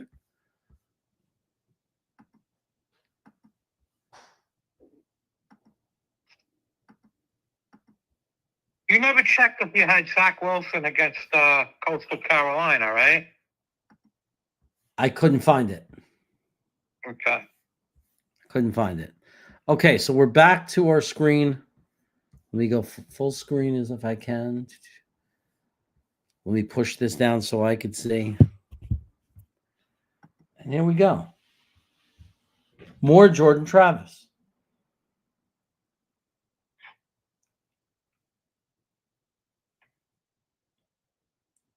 What did he underthrow him? What happened there? Take a look. So he tries to go deeper. Not accurate. He really struggles. Left side of the field is just not there. He can't go deep left. Can't throw it to his left, man. At least not deep. Under a ton of pressure there. Amazing that he completes that pass. Amazing. The kid checks a lot of the boxes, Jeremy. but what you would want in a quarterback, but you can't unsee that arm. Yeah. You really can't. Yeah. Look at that. Some of it's really ugly too. That was very Sanderish. He just can't hit left, man. I mean, He can't hit right, Jeremy. He can't hit right either, though. He only has that one completion. he overthrew the guy by 5-10 yards. Yeah, he only has the one completion and all the film all the tape we're watching. I mean, they're showing every pass play. I mean, we're watching over games, and it's like we're seeing so little as far as like that's all we see that's good is stuff that's inside 15 yards. It's just not going to work for the NFL. It's just not enough. It looked like he wanted to go deep to the left, but he didn't pull the trigger. I mean, he'll complete one eventually, and someone will say, "See, I told you," but no. It's like if it's 1 for 20, it's not like if it's 1 for 15 attempts, that's not Could you okay. bring that back for a second? Yeah, This last play. I could. It has two views. Let's look at both of them again. Okay, I may have went too far back, but that's okay. We'll catch up.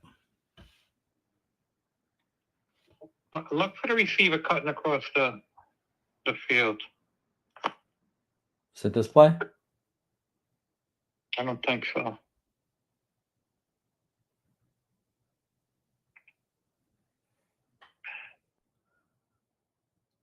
Right there. Okay? Am I dreaming? How is he not throwing it to him? How is he not throwing it to him? What was he afraid of? Yeah, he doesn't throw up the middle to moving targets that often, does he? I mean, he'd be running him into a defender, but still, at least he gets some positive He had yardage. plenty of time to hit him, Jeremy. Right. I mean, still positive yardage. But you could Finally, sit him a down. good throw. Okay, the quarterback could make the receiver stop. Okay? He finally threw a good pass to the left side. By the way. So that's 1 in 3 games. And it wasn't that deep. It was a nice touch pass to the left.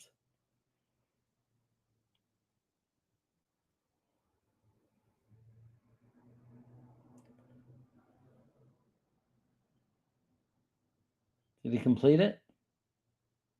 Let's see it again. 50-50 ball. All right. No, incomplete. Wasn't a horrible pass. It's still a 50-50 ball. Yeah. He throw it to the left. He has room.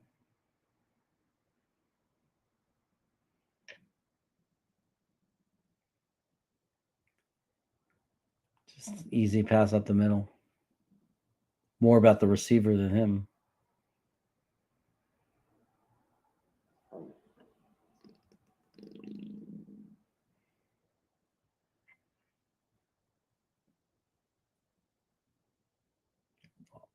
Ugly pass.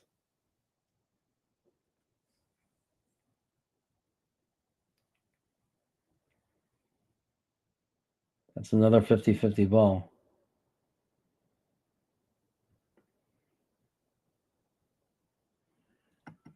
Right? Yep. Yeah, look at that. That's a horrible pass. He threw it to the wrong place. He threw it on the inside. You needed to throw it to the outside shoulder.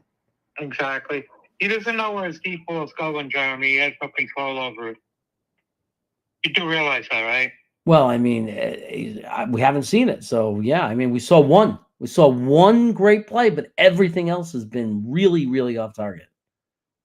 That great play might be the same thing as Zach Wilson's deep ball. Right. It happens to be the exact throw he's able to make. The exact distance, like it was just even a blind. As far as he could throw it. Right. And it just matched up perfectly.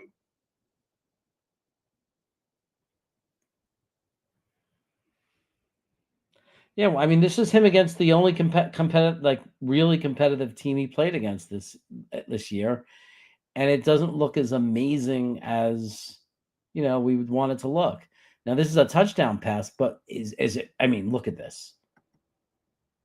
Look at the catch by the receiver on that. I mean, that's the receiver's highlight. That's not his highlight. That's that's not him. That's just the receiver making a miracle catch, which is fine. I mean, I'm happy he can give Garrett Wilson a chance. Maybe if he's the backup quarterback and he comes into a game, I'm glad he could throw it up like that and give him a chance versus not being able to. But I'm not relying on that. That's not going to be my starting quarterback who's going to answer our problem in this. He's not our answer to our franchise. So what did we see under pressure? Really not much, correct? This is not true that his receivers aren't really good. Aren't that good, really? That's not true, Billy. That's not true at all. He's throwing to an NFL receiver, a first-round pick, early second-round pick. He's throwing to Keon Coleman. And he also had the other big guy, Johnny Wilson or someone like that the year before. He had good receivers. It's not true. As a matter of fact, most of his completions against bad teams were because of the receivers. That's the whole issue. He's not trusting his arm, Jeremy. Right. This is Get. This is not the receivers not creating space. This is him unable to throw his guys open. He's not hitting the right spots and throwing it to the right place to allow his receivers to get open. This is what we're pointing out. He overthrew at least 4 vertical routes on the left side of this. Right. That's this game, no? Right. You're saying that they're not getting separation, but part of getting separation is the quarterback throwing the receiver open. It's hard to get separation if part of separation is after the quarterback throws the football. If you're not leading the receiver to get separation running to the football, if you're not throwing him open and you're throwing it short and the receiver's slowing down, of course he's not getting separation. But look at the angle and the speed of his football. It's what are you supposed to do as a receiver? You're breaking out of your route. You're open. He's throwing the football, but by the time the ball gets there, the defender's all over you because the football's not getting there or it's not going to the right place. That's the exact thing we're trying to show you. But the thing is he did have good receivers. A lot of it, if we played him against a lot of the weaker teams where they score 40 points, you'll see that his balls are all jump balls and his receivers are the ones making the play. That's the problem. And it's not a bad thing that his receivers are making the play. It's just where's the evidence that he can throw a receiver open, that he could throw downfield and make a really great pass. We're watching pass after pass. He's missing. He's missing throw after throw. He's overthrowing by yards. It's just not happening. And we're not saying he's terrible because I would still because of the passes he does make, the fact that he's reading through progressions, the fact that he can roll to the left and right and extend plays and make plays, I still give him a 3rd, 4th round draft projection if he didn't get hurt. What would you say, Tony? The more that we did research and the more that we worked on our actual evaluation system, I'd actually drop him a little bit more now because he really has an issue hitting the top half of the route tree. That's a huge miss, right? Because you got to remember, we got to start looking at more in the aspect of what an offensive coordinator could do with him. Mm-hmm. Right? And I don't think Garrett Wilson would be happy watching this film. Right? He'd be thinking, oh my God, I'm going to have to jump up and fight for every ball. Right. Okay. He did miss most of his verticals. He can't challenge. He's definitely not challenging 35 plus yards up the field. Okay. You're not seeing any type of deep outs, not even 15 plus yards up the field. Yeah. He is stacking his own box. Yeah. And plus, when you're looking at arm talent, the arm talent's not there. It's not. There's nothing that shows very ball speed. His deep ball is just up in the air, and his shorter passes all come out one speed because he has to. Yeah. You're not showing anticipation throws. Yes, yeah, I will say you're 100% right. I mean, so I think that he's a late round guy. Hopefully he'll develop and be good enough to be a backup quarterback for us. He's not going to be our starter. It's clear as day that he's not a starting NFL quarterback. It's clear as day. I do want to point out, I had a dream that I shared yesterday. My dream was that Vrabel would come in an interview and that the Jets would hire him fairly quickly. I was wrong about something. Interviewing Ron Rivera for the head coaching job does not check off the Rooney box. You need to interview two. So we need to interview another minority coach to be able to hire Vrabel. The whole thing is ridiculous. And I'm not being racist when I say this. I'm saying the thing is ridiculous because if a team wants to hire a highly pursued, experienced head coach like Mike Vrabel, telling them they have to go through this charade if Vrabel's the guy they want and do a pretend interview to check a box is the dumbest thing I've ever heard in my life. Now, people will argue, oh, but you're giving them an interview and it's a chance. Fine. So now the Jets have to hurry up and they have to interview someone. But no one, I hope nobody complains that they're just using him to check off the Rooney box. Yes, because the NFL forces us to do that. If we want to hire Vrabel, the NFL is forcing us to check a box. They're forcing us to waste the guy's time. But if the guy's going to get some experience and some exposure because we're interviewing him, fine. But if we want Vrabel and Vrabel's willing, I am not willing to wait till the playoffs to no. Just find some guy and interview him and just get Vrabel in the building. Anyway, I just wanted to say that. That's my take on that. Let's get Mike Vrabel in the building. Let's sign him. We got him. We interviewed him. Let's get him signed as soon as possible. There, I said my piece. I don't know how you feel about it, Tony, but I would love to have Mike Vrabel as our coach. You know what? You don't get a coach before a GM. I'm old school. I'm sorry. I mean, I think it's the whole everything about the organization is something wrong at the top. But what if he already knows who he wants the GM to be and the Jets are in favor of it and they want the package and they just can't talk to that GM yet because he's an assistant GM somewhere and he has to wait for his team's season to end.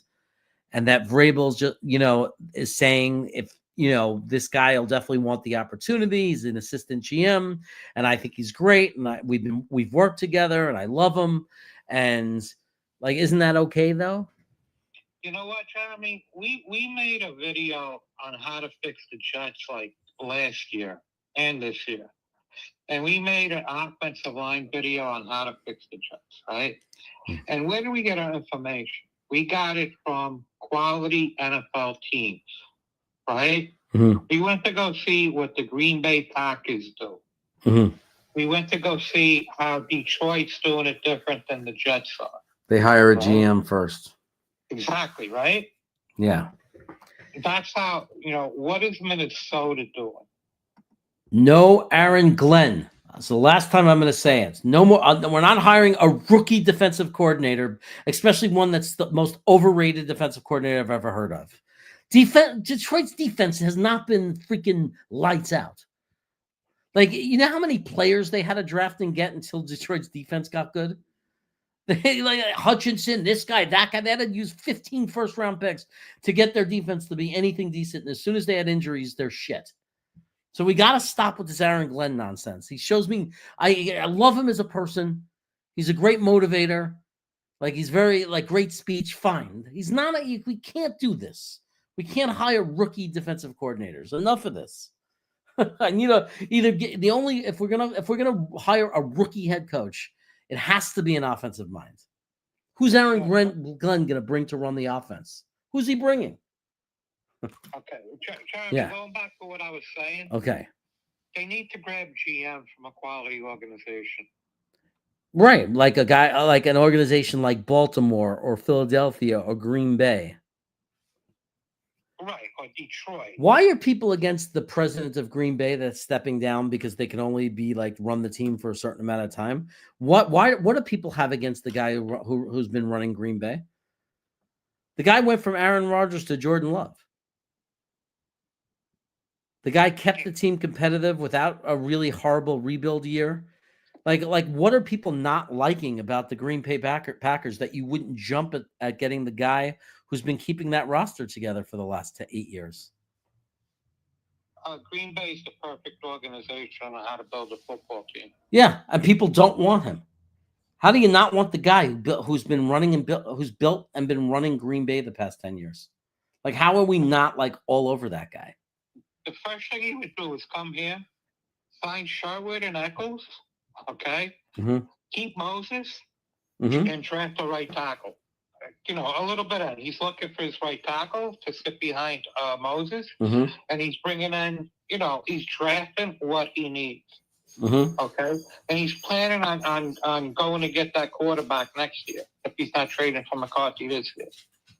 And he's finding starters in the 3rd and 4th rounds. He's not Joe Douglas, Joe Douglas betrayed me. Let me take this 103rd pick and trade back for the 125th and the 135th pick. Like, what is he doing? Like, get me some starters. Like, what the hell was he doing? I don't know what he started to do there at the end with the trading back and taking all these 6th and 7th round picks and promising us how good they were, and then we never see them touch the football field. Enough of this nonsense. Get me a guy who's going to get me a starting right tackle in the 3rd round. I want that GM. I want a GM who's going to get me a stud defensive tackle in the 2nd round and not have to use a top 10 pick to do it. Right? So what is the after doing our videos, what does the chat think of Sanders? What do you guys think of Sanders? Shedeur Sanders. Is there anyone that's a big fan of his? Detroit is a pretty good model for, if we could get the assistant GM and have evidence that assistant GM had something to do with the building of that team, they're a very good model. But what did Detroit do? They started with the offensive line. Sewell was the beginning of that rebuild. They started in the trenches. Then it ended with Aiden Hutchinson. Like, from start to finish, Detroit was the trenches. So you made your point for everything we've been saying. You got to start in the trenches. You got to build an offensive and defensive line. There's no point in getting a quarterback if you don't have an offensive line. It doesn't work. I'm preaching now, Tony.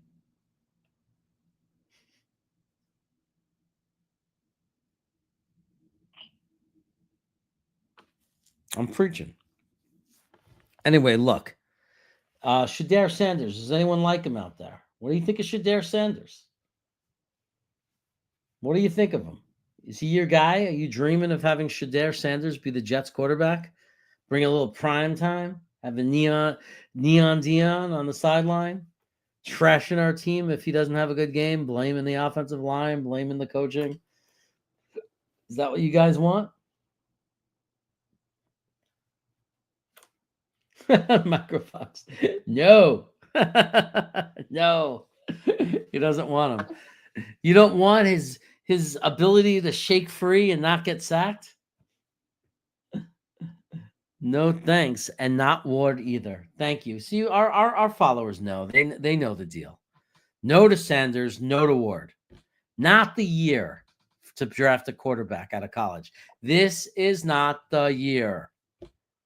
2025 is not the year. There's no quarterbacks. Regal knows it. We know it. This is the wrong year. These guys are not top 20 picks. They're not. I don't even know if I would take either of those guys in the 2nd round. Maybe Ward. Huh? Sadly, nobody knows how good last year's draft class was. Right? With JJ, May, Daniel. He does have that Jameis Winston vibe. I'm sorry, what? No. Nobody knows how good last year's draft class was actually. Yeah, last year's draft class is going to go down in history. It's going to be historical. Drake May is going to have a great career. Daniels is going to have a great great career. JJ Penix is going to be a franchise quarterback. McCarthy's going to be a franchise quarterback. Nix is getting all kinds of credit because he's in Peyton's system. So if that lasts for any amount of time, it'll be remembered as he's good. And then Caleb Williams still potentially, he might, if he gets the right coaching and the right system, be good. So, I mean, it could go down as a historical year. I have a strange feeling 2026 is going to be that type of year. Mm-hmm. I do, because I already see at least 3. And it's funny how the guys I pick aren't the guys that the experts pick. Right. But when we get close to the draft, suddenly. Right. Suddenly, like I told you about Daniels how far before the draft.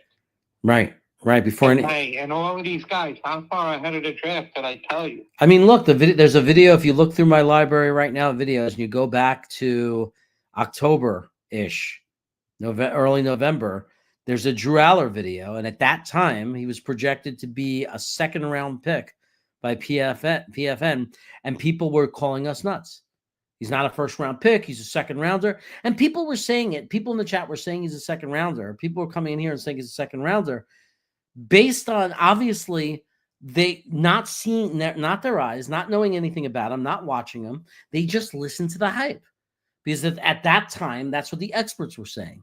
At that time, they had him projected to be a second-round pick. So everyone's walking around saying he's a second-round pick. And then magically, when we get closer and everybody sees what he can do, and suddenly the experts are coming out and they're projecting Drew Aller to be a first-round pick, magically, everybody's starting to say, oh, yeah, I knew he was a first-round pick. It's like, no, you didn't. It's like, you know, I mean, it's crazy. It's every year. Now you're looking at that, and I'm telling you, Klubnik's going to be up there, and King's going to be up there, and those aren't even the guys that the experts are picking. Why do I hate on Bo Nix? I don't really hate on Bo Nix. I just think he just has limited ability, and I think that, look, I think he made some really good plays the other day. Like, he made some plays that impressed me. I'm not going to take that away from him. He hung in there. He's a tough competitor. Like, he doesn't give up. He fights. There's a lot to like about the kid. But he also happens to play in a system that's designed for him, where 90% of his plays are very easy, short, little dink and dunk passes, a lot like we saw from Mac Jones his first year. So I'm just not convinced that Bo Nix is going to be able to play anything other than this system that is very much a limited system. And I think that when you see the system not work and his design plays don't work, like against the Jets and against some other teams, he has terrible games. And he doesn't look better until his team is down and the defense changes its approach and goes into like a prevent type thing where there's, or just not complete prevent defense, but they're trying to stop big plays. It opens up the field a little bit and he looks a little bit better. But I could be wrong. He could keep getting better and he can prove me completely wrong. And I acknowledge that because there's no way to, we know more. A lot of what we say is based on no evidence more than it is evidence that he's bad. It's just not seeing enough evidence that he's good.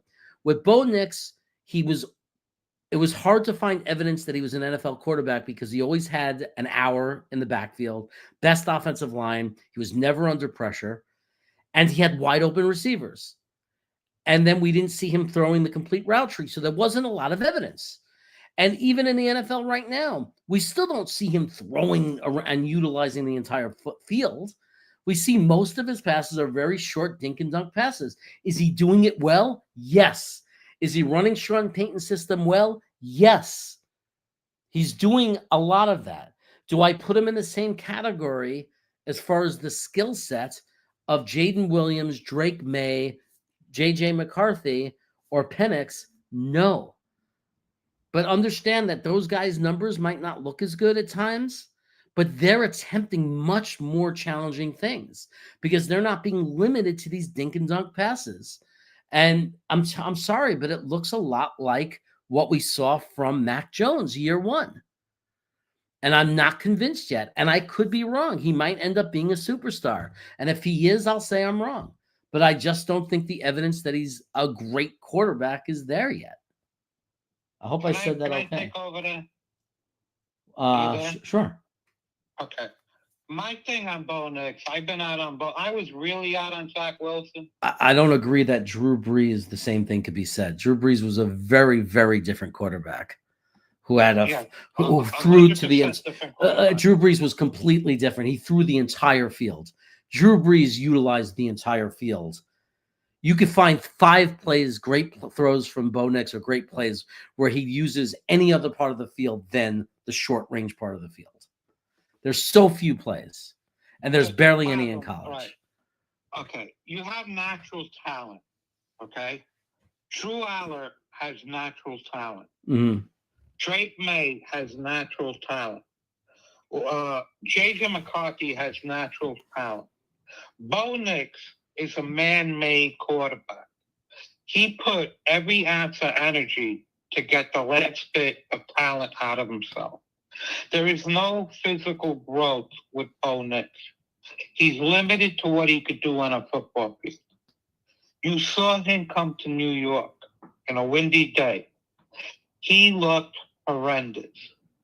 He went into the Saints game, and they wouldn't let him do what he wanted to do. And he looked horrendous. Absolutely horrible. Bo Nix has a 30% or 28% bad throw percent. Okay? That's not an incomplete pass. That's a bad throw. Yeah. That's not good. He has an amazing coach. He has an amazing coach that's able to create a system around him that utilizes every bit of talent that he has, or work or ability that he has, beautifully. I mean, Sean Payton, I gotta take my hat off to him. It's amazing the situation Bo Nix is in, and the credit to Bo Nix, he's doing it. He's doing what's asked of him most of the time very well. But like you just said, when you take it away from him, he has been unwatchable. He's been unserviceable.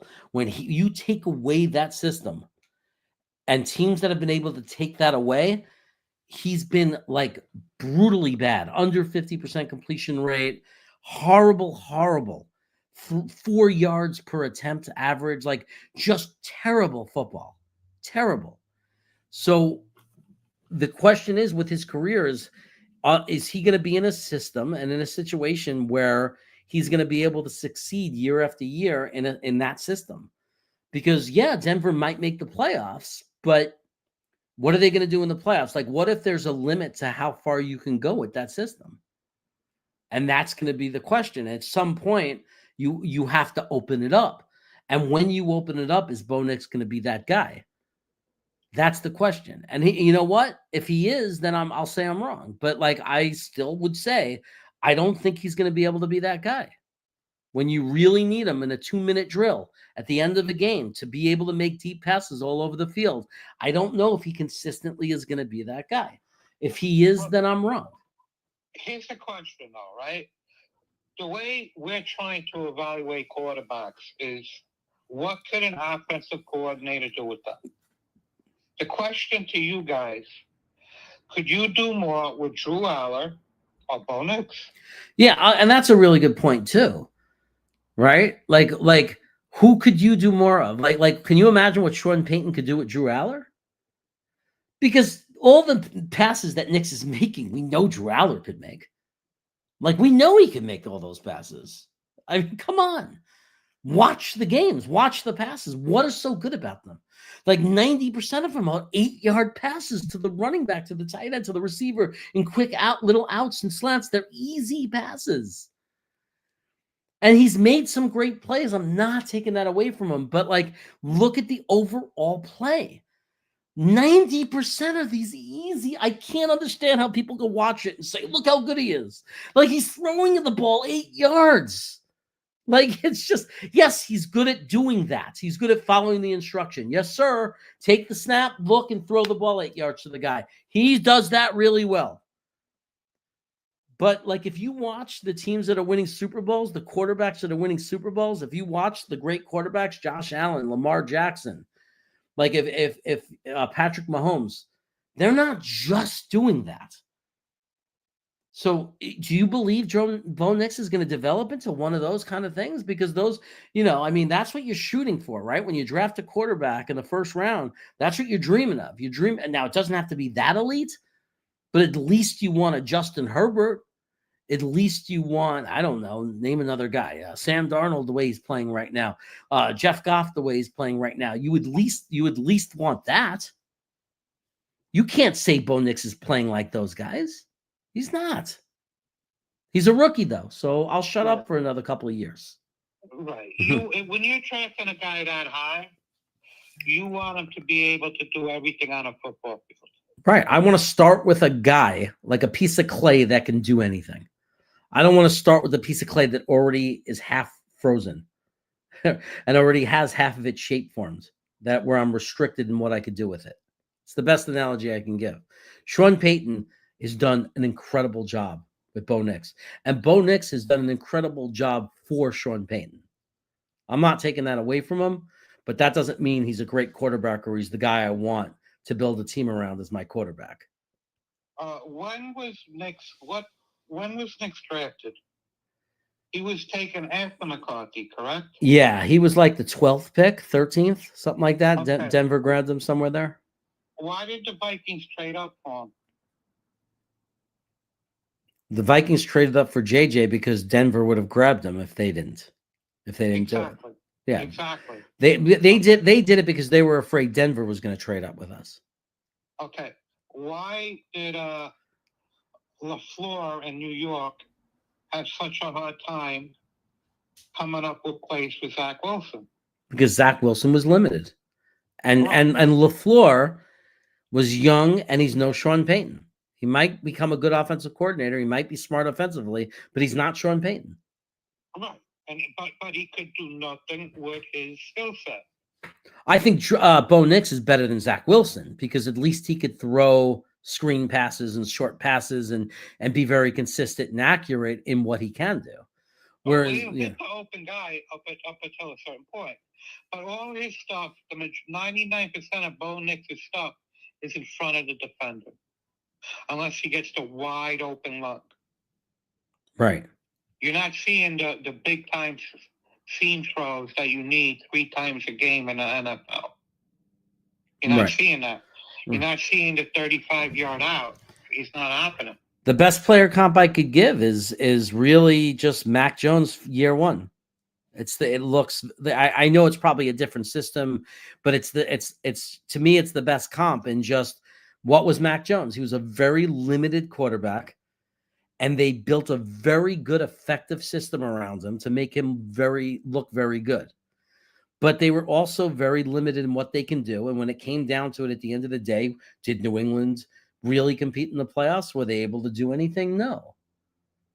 But they were able to, Now, I mentioned to you guys to go take a look on a previous video at the Tennessee quarterback, Lama Leva. Okay? He has a freshman tape highlight video. How good was that kid? What kind of physical talent did he have compared to Bo Nix? He looked a lot better. A lot better. You couldn't compare. You couldn't compare. But meanwhile, we'll just see. We'll see how sustainable Bo Nix is. I mean, the great thing is all this will be proven, right? It's not like, unless he, knock on wood, hope to God it doesn't happen, unless he sustains some horrible injury, we're going to know. We're going to see year after year. It's going to be undeniable. If Denver is great and he's their quarterback for 12 years and he eventually wins Super Bowls and is throwing downfield, then I'm wrong. I mean, like, what can you do? Then we're wrong. We have to admit it. But, like, let's wait and see if that happens. Let's wait and see where Bo Nix is in 4 years from now. Okay, hold on, though. He's in the best position for a quarterback this year? No one is in a better position than Bo Nix out of all the guys that were drafted. Nobody is in a better spot than Bo Nix as far as who his coach is. No, forget only coaching. What about the offensive line? Yeah, great offensive line. They're playing amazing. He's the most protected quarterback in football. What is number 3 overall protected? He has a couple of receivers there, correct? So I always like Sutton, but I don't even think the receivers are that important for the game he's playing because he's only throwing 8-yard outs. He's throwing quick 8-yard slants. I mean, it's like right now Sutton's been good when he throws 50-50 balls downfield. It's good that he has Sutton, but if you look at it, that's another brilliance of Sean Payton. Like he's making do without great receivers, just with the system because they're quick little passes. He just needs guys who are good athletes that can catch the ball. Right. Now you add in the top defense. They have a great defense, right? Their defense has been killing it, crushing it. Very good defense. Okay, so it goes back to the point that you got to be ready to draft a quarterback, and then you need to draft the right quarterback. Now ask the chat, do you want a system quarterback, or do you want somebody that could be a 15, 20-year or a 20-year Hall of Famer? What are you looking for? Right. What are you trying to draft? Are you trying purposely to draft a system quarterback, which I believe you could find in the second and third rounds, or even, or are you trying to draft the next Patrick Mahomes, the next Josh Allen, the next Lamar Jackson? Are you trying to draft the guy who could be the next superstar? And you only do that if you start doing projections and you look at what you actually see. Right. And if a guy doesn't show us those capabilities, we're not going to be excited about them. We're not going to jump up and down and say, we got to draft that guy. You have to show some of that. And if you look through the college film, he didn't show that. He just didn't show it. There's not enough of it. Throwing to wide open guys, it just doesn't show us anything. Because, so many guys can do that. So many quarterbacks can do that. It's not draftable. They're not draftable plays. I want to see, thing. He might have been in the best position for a college quarterback all time. He's had a very charmed career. He's very charmed. He transfers to Oregon because he's trash where he was in the SEC. He couldn't do anything. He goes to the best offensive line in college football. He's sitting in a pocket. He's never under pressure, and he's throwing to wide open receivers that are like dominating the defenders that they play. So he's throwing deep passes to nobody. Like it's just wide. He's playing catch, right? And then he goes to Denver, and he's literally 90% of the time he's being asked to throw 5-yard passes. He's being asked to drop back 3 steps and design play, throw to a guy. He gets to practice it all week. Hut, 1, 2, 3, throw. Hut, 1, 2, 3, throw. And it's working because there's a brilliant coach who knows how to attack defenses. The guy is very fortunate, not taking away anything from him because he's doing it and he's executing it, and I can't do it. And I'm not saying everybody in the world could do it, but I'm saying there's a lot of quarterbacks out there that are not successful right now that could do what Bo Nix is doing for Denver. If Caleb Williams was playing for Denver, he'd be doing everything Bo Nix is doing and more. But he's in Chicago. Okay. Now let's take it to this past week, right? We just saw, who did Aller play? He won, right? Penn State won. Yeah, Penn State won. He played well. Okay. He made 3 touchdown passes. Okay. Yeah. One of them was NFL draftable. What? There was one of those passes specifically that made me jump out of my seat. That's NFL draftable. Actually, all 3 were, because if you look at the touch, the first touchdown, he's cutting across the back of the end zone, and he threw it with touch and hit him perfectly. It was beautiful. Right. Yeah, I jumped out of my seat. The 55-yard throw, the 38-yard touchdown, was a 55-yard dime. Yeah, it was a dime. Right, and he threw it at the perfect speed to get him between the defender and the going out of bounds at the back of the end zone. Yeah. Right? Yeah, it was beautiful. I mean, it was just magical. It was a magical pass. He has things. Yeah, he has things to work on. But man, I mean, he could make any play on that football field, any throw. There's no throw this kid can't make. That's what you drafted. McCarthy, we went back last week and looked at him. Yeah. Right? Yeah, and pressure doesn't faze him. He's got composure, and the way he moves around the pocket, my God, it's a pleasure to watch. The way he shuffles and sideways moves around the pocket is beautiful. Right. I got a strange feeling the next couple of years we're going to be seeing quite a handful of the next top 10 quarterbacks coming out. Right? I'm feeling Lamaliva a lot. I got a strange feeling Manning, he's a lot of hype, but in the bits and pieces I've seen him, he's a plus runner, great arm. He could do a lot on a football field. Yeah, we're going to have to see him. I mean, we're going to have to see him play, obviously, but obviously he's an incredibly, insane prospect. There's nobody can't argue that. Oh, it's going to get dark here, and I have to take my dog out for a walk. So we're going to wrap it up, guys. Thanks, Microfox. Thanks for hanging around constantly. I agree. There's still a chance he could declare. It's not 100% impossible. I think that they would have to win it all, and I think if they won it all, there'd be nothing left for him. If Drew Aller led Penn State to a national championship and played great, there would be nothing left for him to prove. And I think that how do you not come out if you're going to be a top 3 and the number 1 quarterback taken? Like, how do you not come out? I don't understand how you could gamble and risk your future and not come out in that situation. So I agree with you. So Tony, thanks for the analysis. We're going to wrap it up. For those of you, everybody that was here, everybody that watches the replay, whether you agree or not, thanks for being here. If you think we're crazy, that's fine. Just happy you're watching. Keep supporting the channel, and everybody take care.